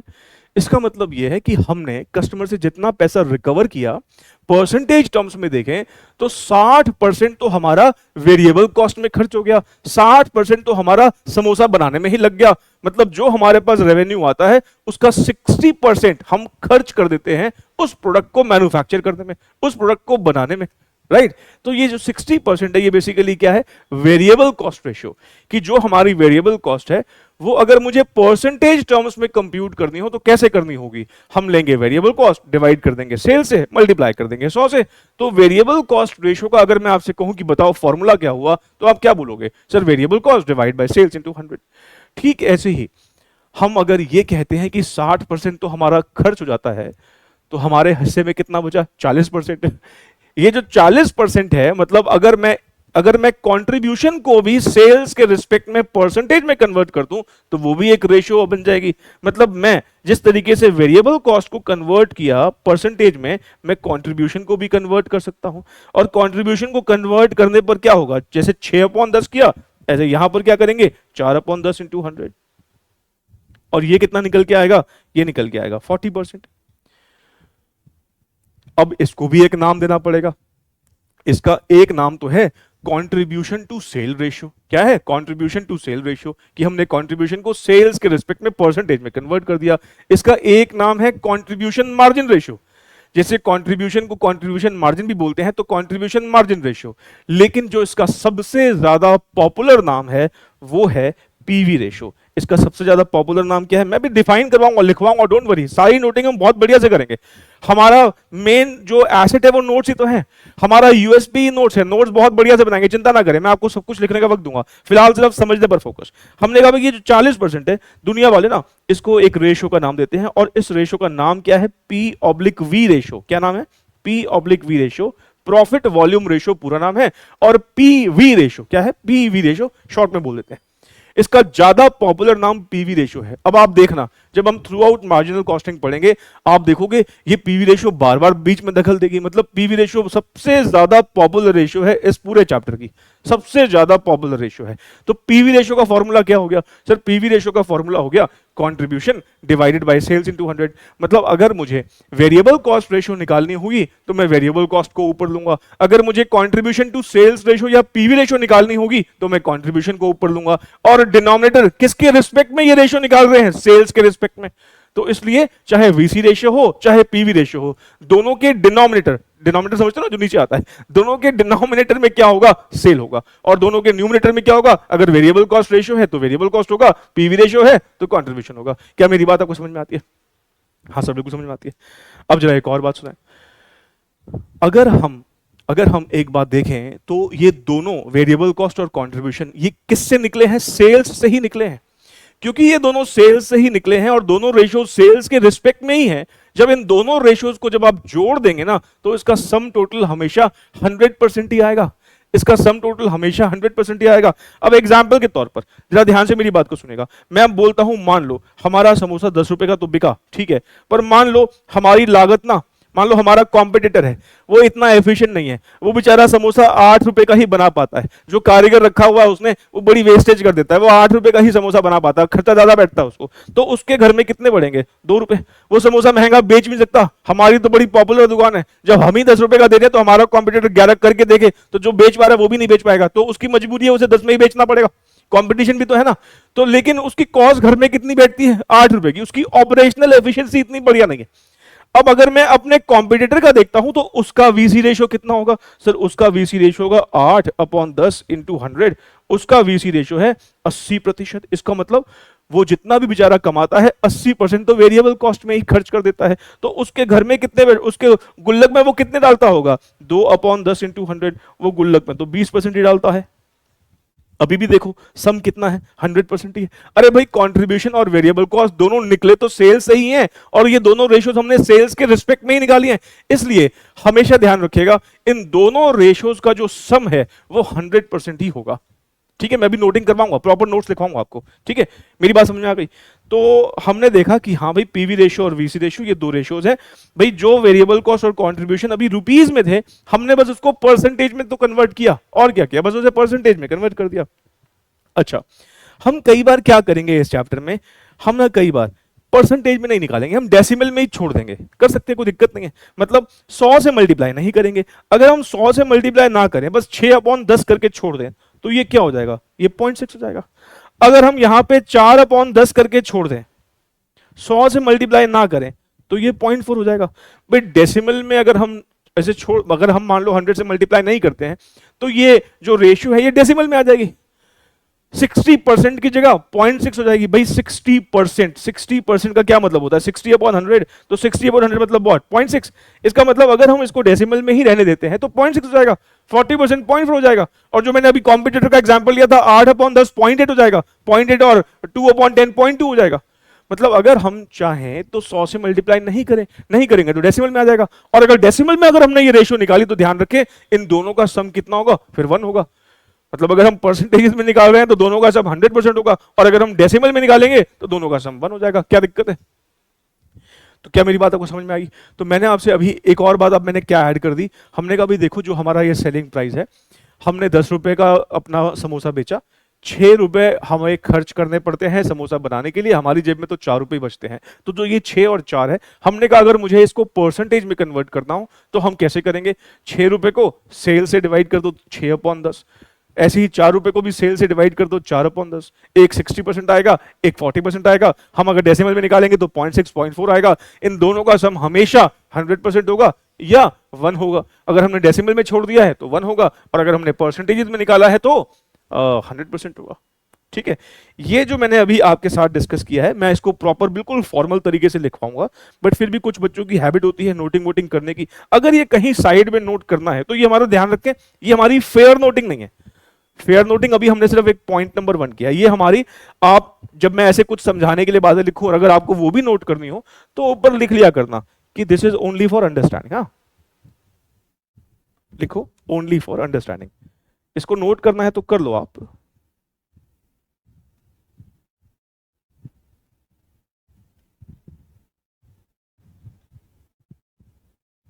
Only for understanding.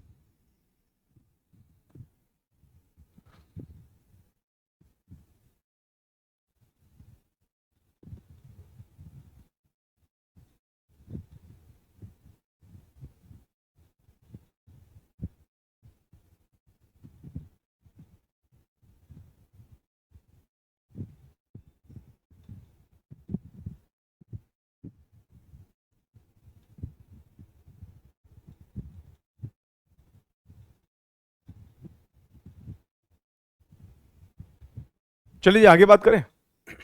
कर लो, नोट कर लो, चलो जल्दी करो जी, फिर आगे बढ़े।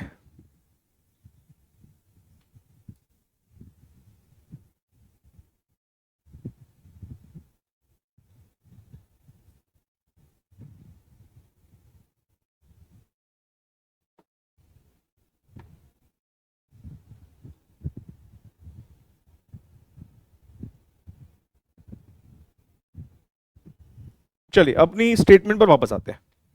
ये हमारी स्टेटमेंट थी, ठीक है ना? मैं इसको थोड़ा साफ कर दूं।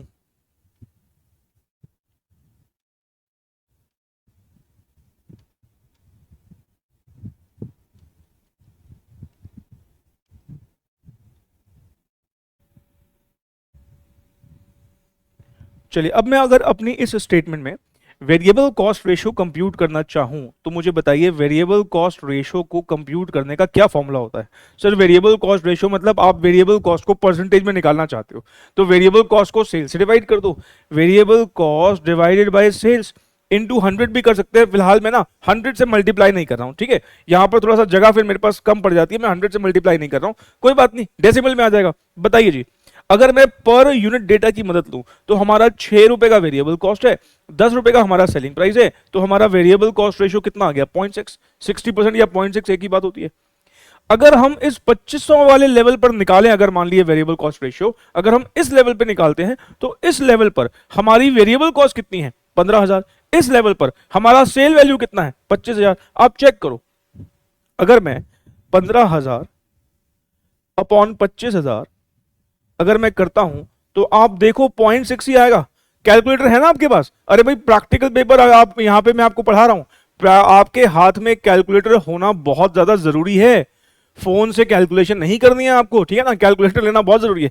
देखो 15/25 करके 0.6 आ रहा है। आइए जरा, अब मैं अगर मान लो 5,000 यूनिट वाले लेवल पर अगर मैं यही वीसी रेशियो निकालूं तो इस लेवल पर 30,000 की वेरिएबल कॉस्ट है और सेल वैल्यू 50,000 का है, तो यहां पर भी अगर आप निकालोगे तो आप देखोगे क्या 30,000 अपॉन 50,000 0.6, 100 से मल्टीप्लाई कर देंगे तो 60%, यहां पर भी 0.6। और अगर मैं 20,000 के लेवल पे निकालूं तो यहां पर भी आप देखिए 1,20,000 की वेरिएबल कॉस्ट है और हमारा 2 लाख रुपए का सेल वैल्यू है, यहां पर भी 0.6। अरे जादू हो गया सर, हर लेवल पर 0.6 आया। मतलब मैं अगर एक यूनिट के डेटा को लेकर भी वीसी रेशियो निकालूं तब भी 0.6 आया है। अगर मैंने 2,500 यूनिट्स की वेरिएबल कॉस्ट और 2,500 यूनिट्स की सेल वैल्यू ली तब भी 0.6 आया, और मैंने अगर 2 लाख के लेवल पे या 5,000 यूनिट्स के लेवल पे लिया तब भी हमारा 0.6 आया। इसका मतलब ये कि हम यहां पर एक कंक्लूजन ड्रॉ कर सकते हैं कि आप किसी भी लेवल पर अगर वेरिएबल कॉस्ट रेशियो निकालोगे तो वो हमेशा सेम ही आएगा। फॉर एग्जाम्पल सपोज मैं आपसे कहता हूं कि मान लो हमने 1 लाख समोसे बेचे, 1 लाख यूनिट बेचे, तो 1 लाख यूनिट अगर हम बेचेंगे तो हमारा सेल वैल्यू कितना होगा 1 लाख इंटू 10 लाख रुपए, और हमारा वेरिएबल कॉस्ट कितना होगा 6 लाख रुपए, हमारा कंट्रीब्यूशन कितना होगा 4 लाख रुपए। अब जरा यहां पर भी वेरिएबल कॉस्ट रेशियो निकाल लो, 6 लाख अपन 10 लाख कितना होता है 0.6।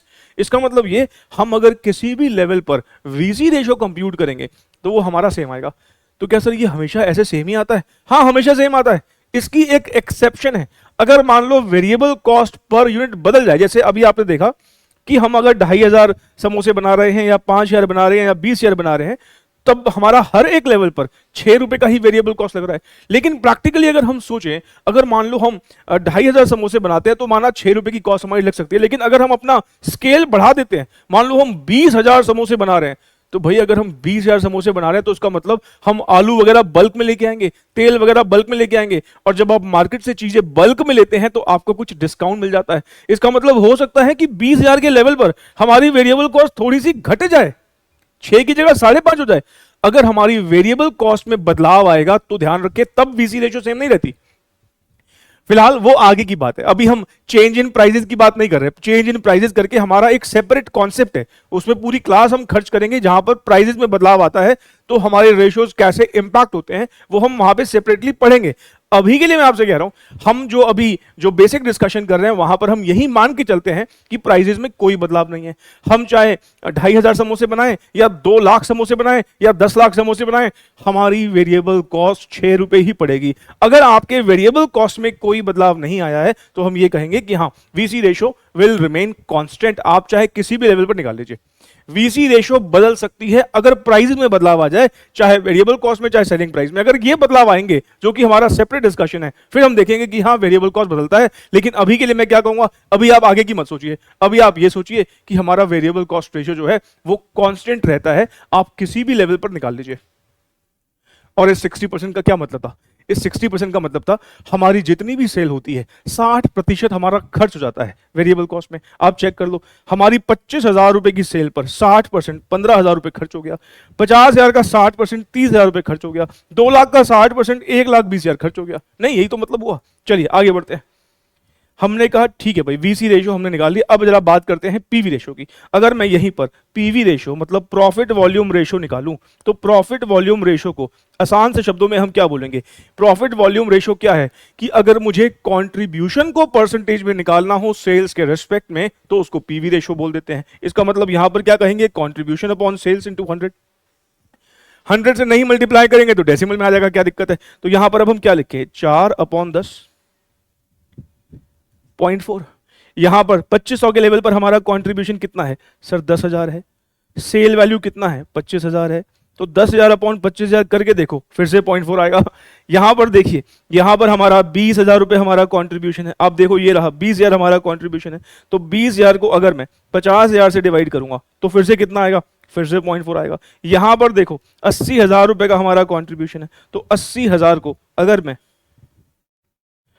2 लाख से डिवाइड करता हूं तब भी कितना आएगा? तब भी 0.4 आएगा। इसका मतलब ये कि पीवी रेशियो भी सेम रहता है अगर प्राइजेस में बदलाव ना हो। इसका मतलब अगर सेलिंग प्राइस सेम रहे, वेरिएबल कॉस्ट सेम रहे। अभी आपने देखा हर एक लेवल पर सेलिंग प्राइस हमारा 10 रुपए ही है, हर एक लेवल पर हमारा वेरिएबल कॉस्ट सेम ही है।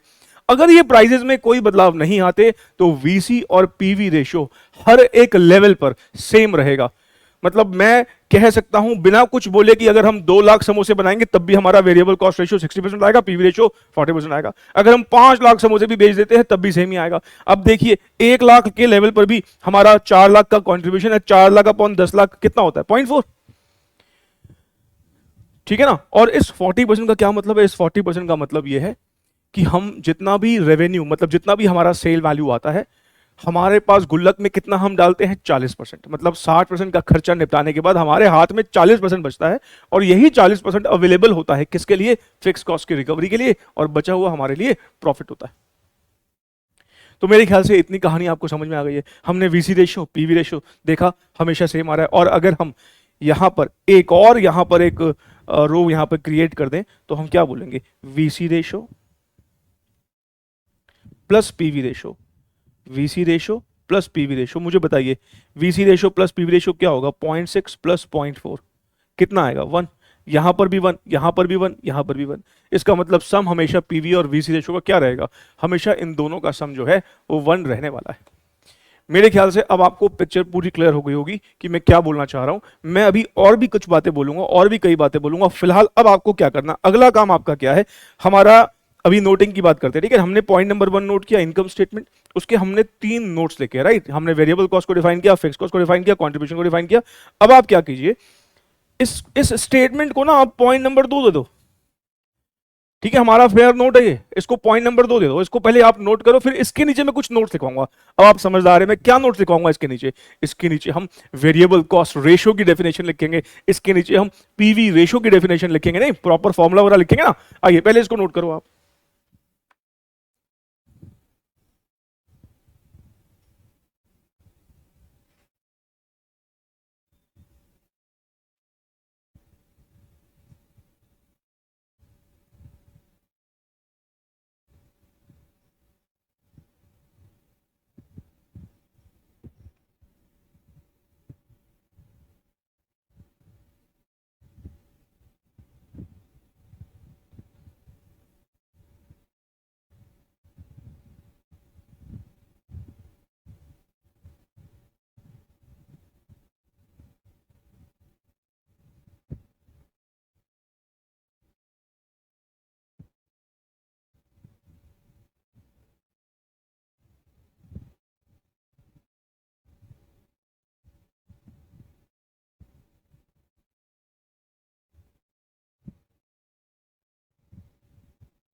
चलिए, नोट कर दिया आपने? अगर आपने अभी तक भी नोट नहीं किया है तो आप ऐसा भी कर सकते हैं कि वीडियो को पॉज करके नोट कर लीजिए। और मैं अब यहां पर इसी के नीचे ही अब मैं कुछ नोट्स लिखवाऊंगा आपको।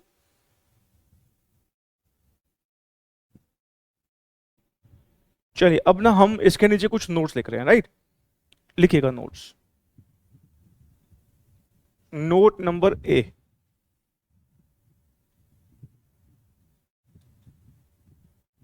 Variable cost ratio,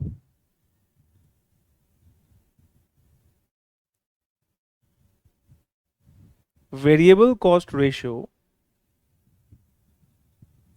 is the ratio between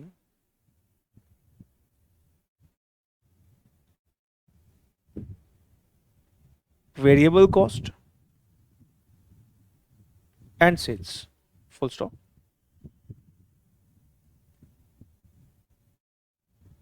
It is computed as under variable cost ratio. कैसे कंप्यूट होती है सर? वेरिएबल कॉस्ट को रखो न्यूमरेटर में और सेल्स को रखो डिनोमिनेटर में और 100 से मल्टीप्लाई कर दो। ठीक है, हमने जो ये ऊपर स्टेटमेंट बनाई, मैंने यहां पर 100 से मल्टीप्लाई नहीं किया, तो 100 से मल्टीप्लाई अगर कर देते, मान लो यहां पर अगर हम सब में 100 से मल्टीप्लाई कर देते तो ये 60% हो जाता, ये 60-60 आता, ये 40-40 आता, और फिर सम कितना आता? फिर सम 100 आता। तो सम 100 आएगा या 1 आएगा, ये डिपेंड करता है कि हमने रेशियो कैसे निकाली है। अगर हमने 100 से मल्टीप्लाई नहीं किया तो इसका मतलब डेसिमल में निकाला है, 100 से मल्टीप्लाई किया है तो इसका मतलब प्रॉपर परसेंटेज में निकाला है। तो ये हमारी चॉइस है। हमें एग्जाम में क्या करना होता है, मैं जब एग्जाम के क्वेश्चन करवाऊंगा तो वहां पर क्लियरली आपको बताऊंगा। ठीक है, फिलहाल के लिए ये हमारा वेरिएबल कॉस्ट रेशियो का डेफिनेशन है। इसके बाद आप लिखिए बी, हमारा अगला नोट लिखिए। अगला नोट है प्रॉफिट वॉल्यूम रेशियो।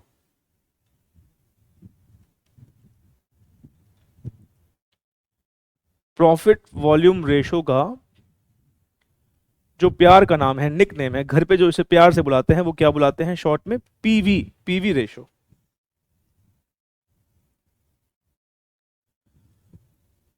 लिखिएगा PV ratio is the ratio between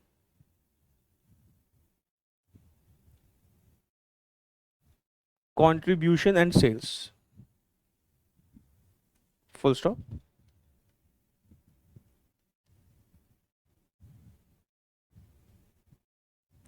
It is computed as under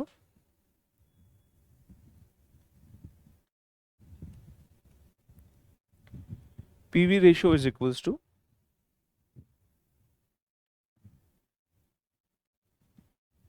contribution upon sales into 100। ठीक है, फिर इसके नीचे ना एक नोट भी लिखेगा, इसी बी मतलब जो हमारा नोट नंबर बी है, इसी के नीचे स्टार बना के एक बात लिखेगा, पीवी रेशियो के ना कुछ नाम और भी होते हैं। PV ratio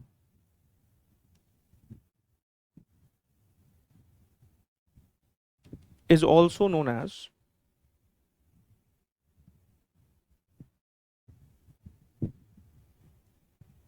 contribution margin ratio। contribution margin ratio,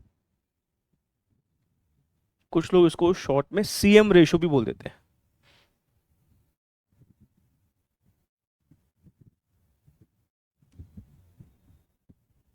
और उसके बाद कंट्रीब्यूशन टू सेल्स रेशियो भी इसका एक नाम है। लेकिन इसका सबसे पॉपुलर नाम कौन सा है? जो इसकी हमने हेडिंग डाली है पीवी रेशियो, यही सबसे पॉपुलर नाम है। बाकी जो नाम है इतने पॉपुलर नहीं है, पीवी रेशियो ही ज्यादा पॉपुलर नाम है।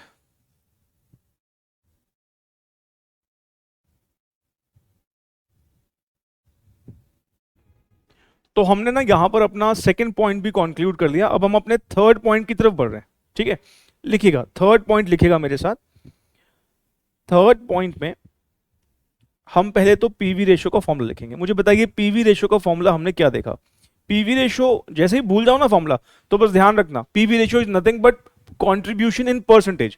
अगर मैं कंट्रीब्यूशन को परसेंटेज में निकाल दूं तो उसी को पीवी रेशियो बोलते हैं। और परसेंटेज में जो हम निकालेंगे वो किसके रिस्पेक्ट में निकालेंगे? सेल्स के रिस्पेक्ट में निकालेंगे। तो हमारे पीवी रेशियो का फॉर्मूला क्या हो जाएगा? हमारे पीवी रेशियो का फॉर्मूला होगा कंट्रीब्यूशन डिवाइडेड बाय सेल, कि हमारा जो कंट्रीब्यूशन है वो सेल्स के रिस्पेक्ट में कितना है। मैं फिलहाल यहां पर भी 100 से मल्टीप्लाई नहीं कर रहा हूं क्योंकि मुझे कुछ बात ड्राइव करनी है, ठीक है ना। अगर 100 से मल्टीप्लाई नहीं करेंगे तो क्या हो गया, डेसिमल में आ जाएगा, क्या दिक्कत है। चलिए, अगर हमारा ये फॉर्मूला है कंट्रीब्यूशन अपॉन सेल, ये जो न्यूमरेटर में कंट्रीब्यूशन है, मुझे बताइए कंट्रीब्यूशन कैसे निकलता है। सर कंट्रीब्यूशन निकलता है सेल में से वेरिएबल कॉस्ट को माइनस करके। भाई सेल्स में से वेरिएबल कॉस्ट माइनस करते हैं तो कंट्रीब्यूशन आता है। इसका मतलब क्या, मैं इस कंट्रीब्यूशन की जगह लिख सकता हूं क्या सेल्स माइनस वेरिएबल कॉस्ट। हाँ सर बिल्कुल लिख सकते हो।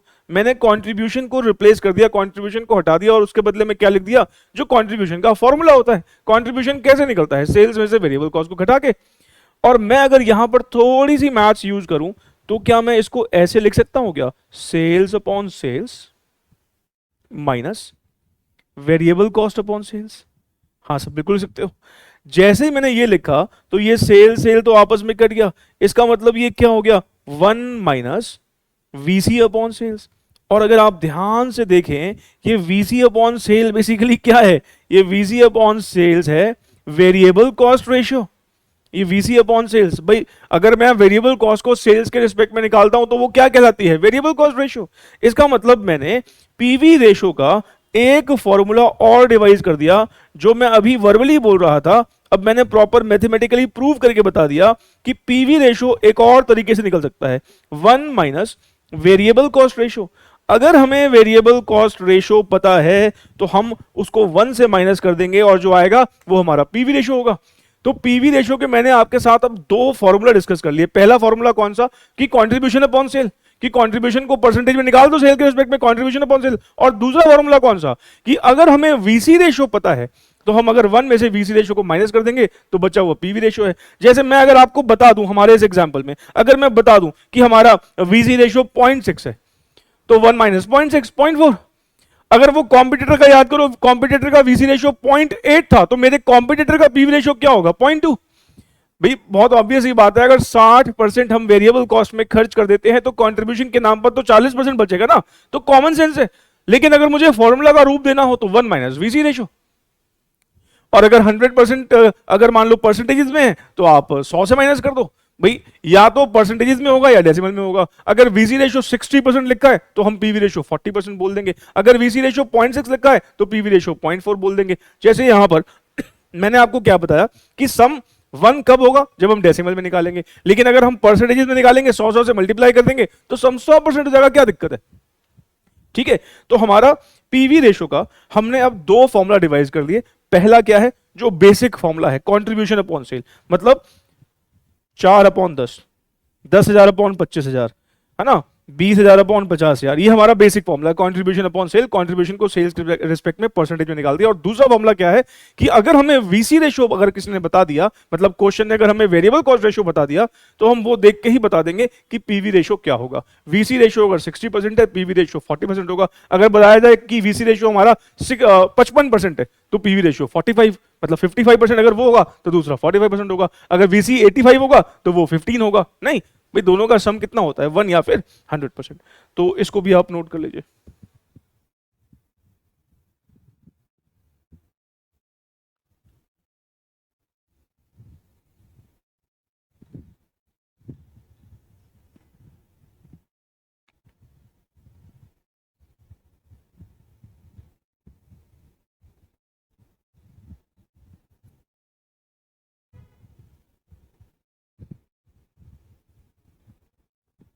अब पॉइंट नंबर 4 ना इसी पॉइंट नंबर 3 से ही कंक्लूड होगा।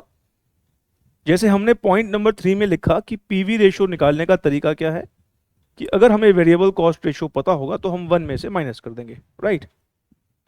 तो मैं अगर इस वीसी रेशियो को यहां पर ले आऊं, लेफ्ट हैंड साइड पे ले आऊं, तो हम इनडायरेक्टली क्या बोल रहे हैं कि पीवी रेशियो और वीसी रेशियो का सम जो है वो कितना है, 1 है।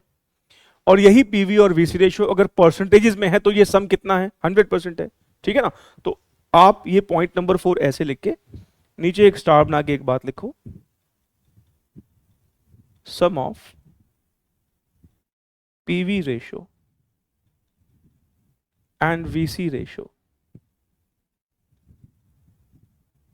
इज 1 और 100%।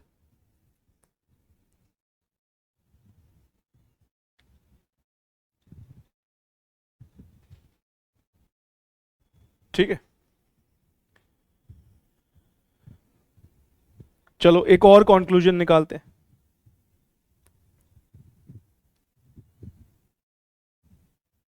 हमने ये बोला कि पीवी रेशो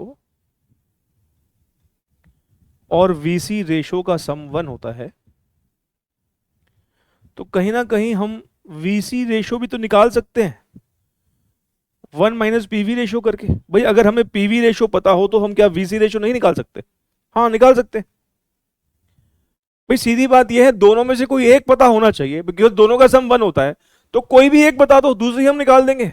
अगर वीसी रेशो बताओगे तो हम पीवी रेशो निकाल देंगे, पीवी रेशो बताओगे तो हम वीसी रेशो निकाल देंगे, क्या प्रॉब्लम है? अगर हमें क्वेश्चन कहता है कि पीवी रेशो हमारा 85% है, तो उसका मतलब अगर हमारा पीवी रेशो 85 है तो वीसी 15 होगा। अगर हमारा बोलता है वीसी 70% है तो पीवी 30% होगा। कोई भी एक बता दो, क्या प्रॉब्लम है? दूसरी हम निकाल देंगे, क्योंकि दोनों का सम कितना होता है, 1 या फिर 100%। तो ये हमारे 5 पॉइंट्स हो गए, ठीक है।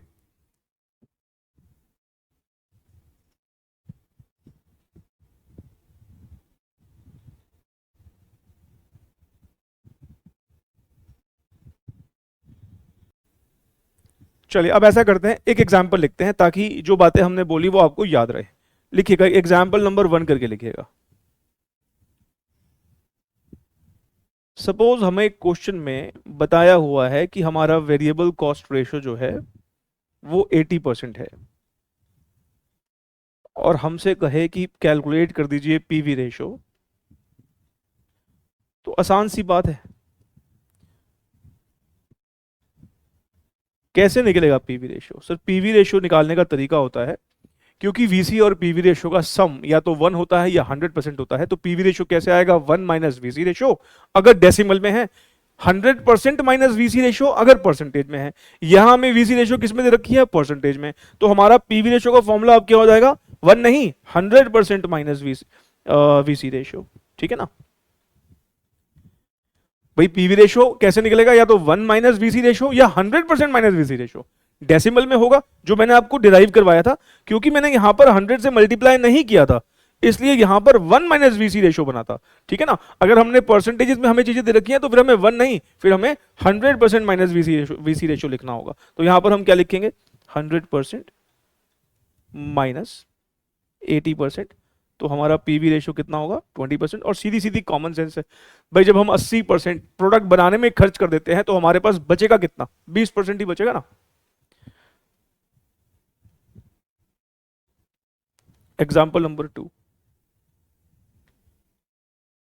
अगर हमें कुछ ऐसा बोला है, वीसी रेशो हमारा 0.85 है,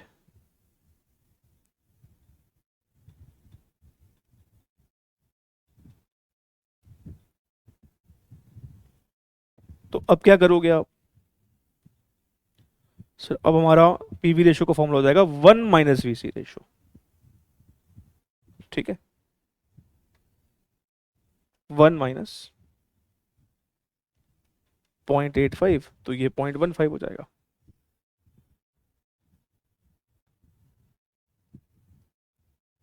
एग्जाम्पल नंबर 3, अगर हमें पीवी रेशो दे रखी हो 30%, और अगर हमें वीसी रेशो कंप्यूट करने के लिए बोले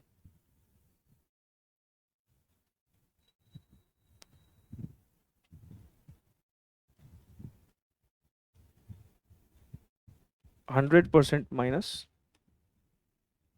पीवी रेशो, 100% माइनस 30%,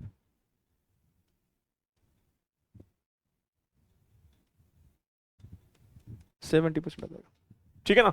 मेरे ख्याल से आप समझदार हैं, मुझे अब इस पे और बात शायद करने की जरूरत नहीं है। मेरे ख्याल से आप समझ गए हैं कि मैं क्या बोलना चाह रहा हूं।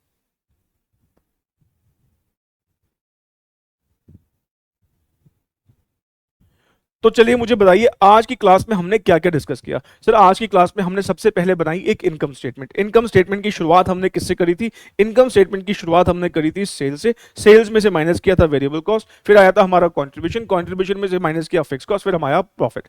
हमने कहा था भाई इस चैप्टर में हम कॉस्ट को दो ही टुकड़ों में बांटते हैं, या तो वेरिएबल कॉस्ट होती है या फिक्स कॉस्ट होती है। वेरिएबल कॉस्ट वो कॉस्ट होती है जो सेल्स के साथ वेरी करती है। सेल डबल कर दोगे तो वेरिएबल कॉस्ट डबल हो जाएगी, सेल हाफ कर दोगे तो वेरिएबल कॉस्ट हाफ हो जाएगी, सेल 1/4 कर दोगे तो वेरिएबल कॉस्ट भी 1/4 हो जाएगी। तो ऐसा कोई खर्चा जो सेल्स के साथ वेरी करे उसको वेरिएबल कॉस्ट बोलते हैं। और वेरिएबल कॉस्ट का सबसे बेस्ट एग्जांपल मैंने आपको बताया रॉ मटेरियल। रॉ मटेरियल जो है वो वेरिएबल कॉस्ट का दूसरा नाम है। हालांकि इस वेरिएबल कॉस्ट को हम दो नामों से और भी जानते हैं, एक प्रोडक्ट कॉस्ट और एक मार्जिनल कॉस्ट। ये मार्जिनल कॉस्ट इसको क्यों बोलते हैं मैंने कहा था इसका डिस्कशन आगे चल के आएगा, और ग्राफिकली भी हमने इसकी बात करी। फिर हमने कहा भाई जो दूसरी कॉस्ट होती है फिक्स कॉस्ट, इसका सेल्स के साथ कोई कनेक्शन है ही नहीं। आप यूनिट कम बनाओ, ज्यादा बनाओ, ना बनाओ, ये खर्चा लगेगा लगेगा। हर महीने एम्प्लॉय को सैलरी पे करनी पड़ेगी, हर महीने लैंडलॉर्ड को रेंट पे करना पड़ेगा। इसका मतलब ऐसा खर्चा जिसका सेल्स के साथ कोई कनेक्शन ना हो, आपके यूनिट्स जो मर्जी हो, ज्यादा कम, जीरो, बहुत ज्यादा, ये एक हॉरिजॉन्टल लाइन, मतलब ये खर्चा हमेशा सेम ही रहता है। और इसके दो प्राइम एग्जाम्पल मैंने आपको लिखवाए, सैलरी और रेंट। फिक्स कॉस्ट को हम पीरियड कॉस्ट भी बोल देते हैं। कौन सी कॉस्ट बोल देते हैं? पीरियड कॉस्ट भी बोल देते हैं। फिर हमने बोला कि भाई जो हमारा सेल में से घटा के, जो सेल में से जब हम वेरिएबल कॉस्ट घटाते हैं तो कंट्रीब्यूशन आता है। कंट्रीब्यूशन को कंट्रीब्यूशन क्यों बोल रहे थे? क्योंकि हर एक यूनिट जो हम बेचते हैं वो कंट्रीब्यूट करता है, वो हमको चंदा देता है, वो एक पूल क्रिएट करवाता है, और उस पूल की मदद से हम अपने फिक्स कॉस्ट को पे करते हैं। क्योंकि जितने ज्यादा यूनिट्स बेचेंगे उतना ज्यादा चंदा आएगा। तो हर एक यूनिट एक कॉन्ट्रीब्यूशन दे रहा है, और उस कॉन्ट्रीब्यूशन से हम एक पूल क्रिएट करते हैं, उसी को कॉन्ट्रीब्यूशन बोल देते हैं। और उसी में से हम अपने फिक्स कॉस्ट पे कर देते हैं, और जो बच जाता है उसको हम क्या बोल देते हैं? प्रॉफिट। फिर मैंने आपको बोला कि जो ये सेलिंग प्राइस के दो टुकड़े हमने किए, एक वेरिएबल कॉस्ट और दूसरा कंट्रीब्यूशन। इस वेरिएबल कॉस्ट और इस कंट्रीब्यूशन को हम अगर चाहें तो परसेंटेज में भी कन्वर्ट कर सकते हैं। परसेंटेज में अगर हम कन्वर्ट करेंगे तो दुनिया वाले इनको एक रेशो का नाम दे देंगे, क्योंकि परसेंटेजेस में जनरली हम रेशोज ही निकालते हैं। तो हमने कहा अगर हम वेरिएबल कॉस्ट को सेल्स के रिस्पेक्ट में निकाल देंगे तो उसको वेरिएबल कॉस्ट रेशो बोलेंगे, अगर हम कंट्रीब्यूशन को सेल्स के रिस्पेक्ट में निकाल देंगे तो उसको हम पीवी रेशो बोलेंगे। क्योंकि ये दोनों के दोनों निकले तो सेल्स से ही हैं, इसलिए इन दोनों का सम जो है 100% होगा। वीसी रेशो और पीवी रेशो दोनों का सम 100% होगा। अगर हमने परसेंटेज में निकाला है, अगर हमने डेसिमल में निकाला है तो 1 होगा।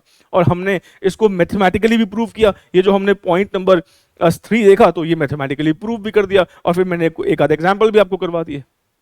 ठीक है, तो ये हमने देखा। तो वीसी रेशो का फॉर्मूला हमारा क्या होगा? वेरिएबल कॉस्ट अपॉन सेल्स, क्योंकि सेल्स के रिस्पेक्ट में निकालना है। पीवी रेशो का फॉर्मूला क्या होगा? Contribution upon sale. PV ratio ध्यान रखें, भूल ना जाना। पीवी रेशो क्या है? जैसे वीसी रेशो है variable cost in percentage, variable cost percentage में कितनी लग रही है, ऐसे ही पीवी रेशो क्या है? हमारा कंट्रीब्यूशन परसेंटेज में कितना है, हमारा कंट्रीब्यूशन परसेंटेज में कितना है। ये हमारा क्या हो जाएगा? ये हमारा पीवी रेशो हो जाएगा। अभी इस चैप्टर में ना हमें बहुत सी बातें करनी है, बहुत सारे एनालिसिस करने हैं।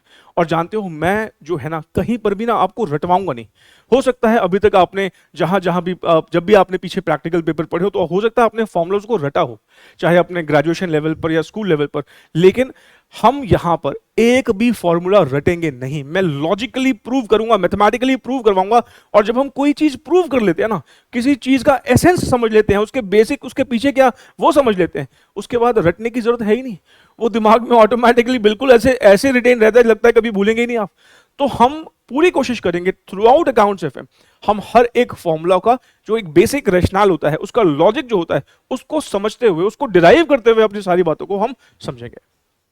ठीक है, तो ये एक बात हुई। अच्छा, अब ना एक आध बच्चों को ना एक डाउट आता है। जैसे कुछ बच्चों का एक सवाल आता है कि सर जैसे आपने तो सिर्फ हमें फिक्स कॉस्ट के दो ही एग्जाम्पल बताए, जैसे एक सैलरी हो गया और एक रेंट बताया। मान लो और भी कितने खर्चे होते हैं, फॉर एग्जाम्पल बिजली का bill, for example telephone expense, for example advertisement. ये खर्चे जो हैं ये वेरिएबल फिक्स मतलब किस कैटेगरी में आते हैं? देखो वैसे तो मैं आपको एक बात बताऊं, इस चैप्टर में आपको 95 या कहें इवन 99% क्वेश्चंस में क्वेश्चन खुद ही बता देगा कि हमारा इतना खर्चा वेरिएबल है, इतना खर्चा फिक्स्ड है। वो कभी ऐसे बोलेगा ही नहीं वैसे कि हमारा सैलरी इतना है, रेंट इतना है। मतलब हमारे ऊपर नहीं छोड़ेगा कि हम चूज करें कि इसमें से कौन सा फिक्स होगा, कौन सा वेरिएबल होगा। हमें ज्यादातर क्वेश्चन खुद ही बता देगा कि इतना खर्चा वेरिएबल नेचर का है, इतना खर्चा फिक्स नेचर का है, ताकि हम क्वेश्चन को सॉल्व कर पाए। लेकिन मैं जो बच्चे जनरली सवाल करते हैं मैं इसका जवाब देता हूं। फॉर एग्जाम्पल कई बच्चों का एक सवाल आता है कि सर बिजली का बिल, ये खर्चा वेरिएबल होगा कि फिक्स्ड होगा? देखो सही बताऊं, जैसे इलेक्ट्रिसिटी बिल जो होता है, ये खर्चा ना असल में सेमी वेरिएबल होता है। अब मान लो कोई बड़ी दुकान, मान लो कि आपके घर के पास कोई मार्केट है, वहां बड़ी दुकान है, कॉमर्शियल बिल्डिंग है। कॉमर्शियल बिल्डिंग्स जो होती हैं उनका ना, अगर मान लो दुकान बंद भी रहे ना, फिर भी महीने का एक फिक्स्ड इलेक्ट्रिसिटी बिल आता है। मतलब कॉमर्शियल जो बिल्डिंग्स होती हैं उनका एक फिक्स्ड बिजली का बिल आता ही आता है, चाहे दुकान बंद भी रहे। बिजली अगर ना भी नहीं भी यूज करोगे तब भी एक फिक्स बिल आता है उसका। लेकिन अगर बिजली यूज करेंगे तो ज्यादा बिजली बिल यूज करेंगे, मान लो एसी पूरे दिन चलाएंगे तो बिजली का बिल उस हिसाब से आएगा। सिर्फ पूरे दिन में 2 घंटे एसी चलाएंगे तो बिजली का बिल उस हिसाब से आएगा। मतलब ज्यादा बिजली यूज करोगे तो ज्यादा बिल आएगा, कम करोगे कम आएगा। लेकिन एक उसमें फिक्स्ड एलिमेंट भी है। इसका मतलब इलेक्ट्रिसिटी बिल प्रैक्टिकली देखें तो ये एक सेमी वेरिएबल खर्चा है। ऐसा खर्चा जिसमें फिक्स्ड एलिमेंट भी हो, जिसमें वेरिएबल एलिमेंट भी हो, ऐसे खर्चे को ना सेमी वेरिएबल खर्चा बोला जाता है। और सेमी वेरिएबल खर्चे को ना हम बाइफरकेट कर सकते हैं कि उसमें से फिक्स्ड कंपोनेंट कितना है, उसमें वेरिएबल कंपोनेंट कितना है। ये जो बाइफरकेशन करने का जो एक तरीका होता है, ये सिखाया जाता है। एक बड़ा ही सुंदर चैप्टर है बजटरी कंट्रोल, न्यू सिलेबस से हटा दिया गया। ओल्ड सिलेबस के बच्चों को मैं बजटरी कंट्रोल बहुत डिटेल में पढ़ाता हूं। आप हमारे यूट्यूब चैनल पर देखोगे तो वहां पर बजटरी कंट्रोल की शायद वीडियो आपको मिल भी जाएगी पुरानी। उसमें हम ये सीखते हैं कि एक सेमी वेरिएबल खर्चे को कैसे स्प्लिट किया जाता है वेरिएबल और फिक्स में। मतलब हमें एक सेमी वेरिएबल खर्चे को अलग अलग करना होता है, वेरिएबल अलग फिक्स अलग।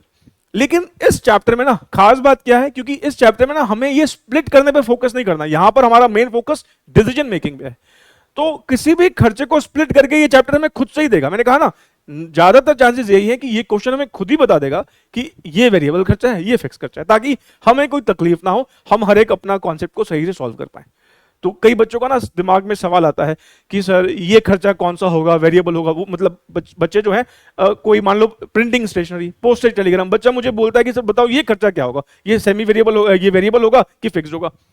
तो जो बच्चा नाम ले रहा होता है ना, वो एक्चुअली में सेमी वेरिएबल खर्चा होता है, और सेमी वेरिएबल को स्प्लिट करना होता है। इस चैप्टर में स्प्लिट करना हमारे सिलेबस में कह सकते हो नहीं है। वो कौन से चैप्टर का दायरा होता है? Budgetary control. और बजटरी कंट्रोल जो है वो अब हमारे इस CAFM के सिलेबस में नहीं रहा, पहले ओल्ड सिलेबस में हुआ करता था। ठीक है, मेरे ख्याल से बात आपको समझ में आ गई होगी। आई होप कि आपने आज की क्लास की सारी बढ़िया से नोटिंग करी होगी। आज की क्लास में हमने जो पढ़ा, हालांकि हमने आज बहुत बेसिक बातें करी हैं, अगली क्लास में अपने इस डिस्कशन को आगे बढ़ाएंगे और एनालिसिस करेंगे और साथ साथ प्रैक्टिस करते चलेंगे। तो आज की क्लास में मैंने जो भी आपको बताया, जो भी बताया, उसको प्लीज़ अच्छे से आप रिवाइज कीजिएगा, ताकि फिर हम नेक्स्ट क्लास में अपनी बातों को और स्ट्रांगली जो है समझ सकें। क्योंकि पहले का अगर रिविजन रहेगा ना, तो आगे की बातें आपको और अच्छे से समझ में आएंगी। तो फिर मिलते हैं हम नेक्स्ट क्लास में। Thank you so very much, take care, bye.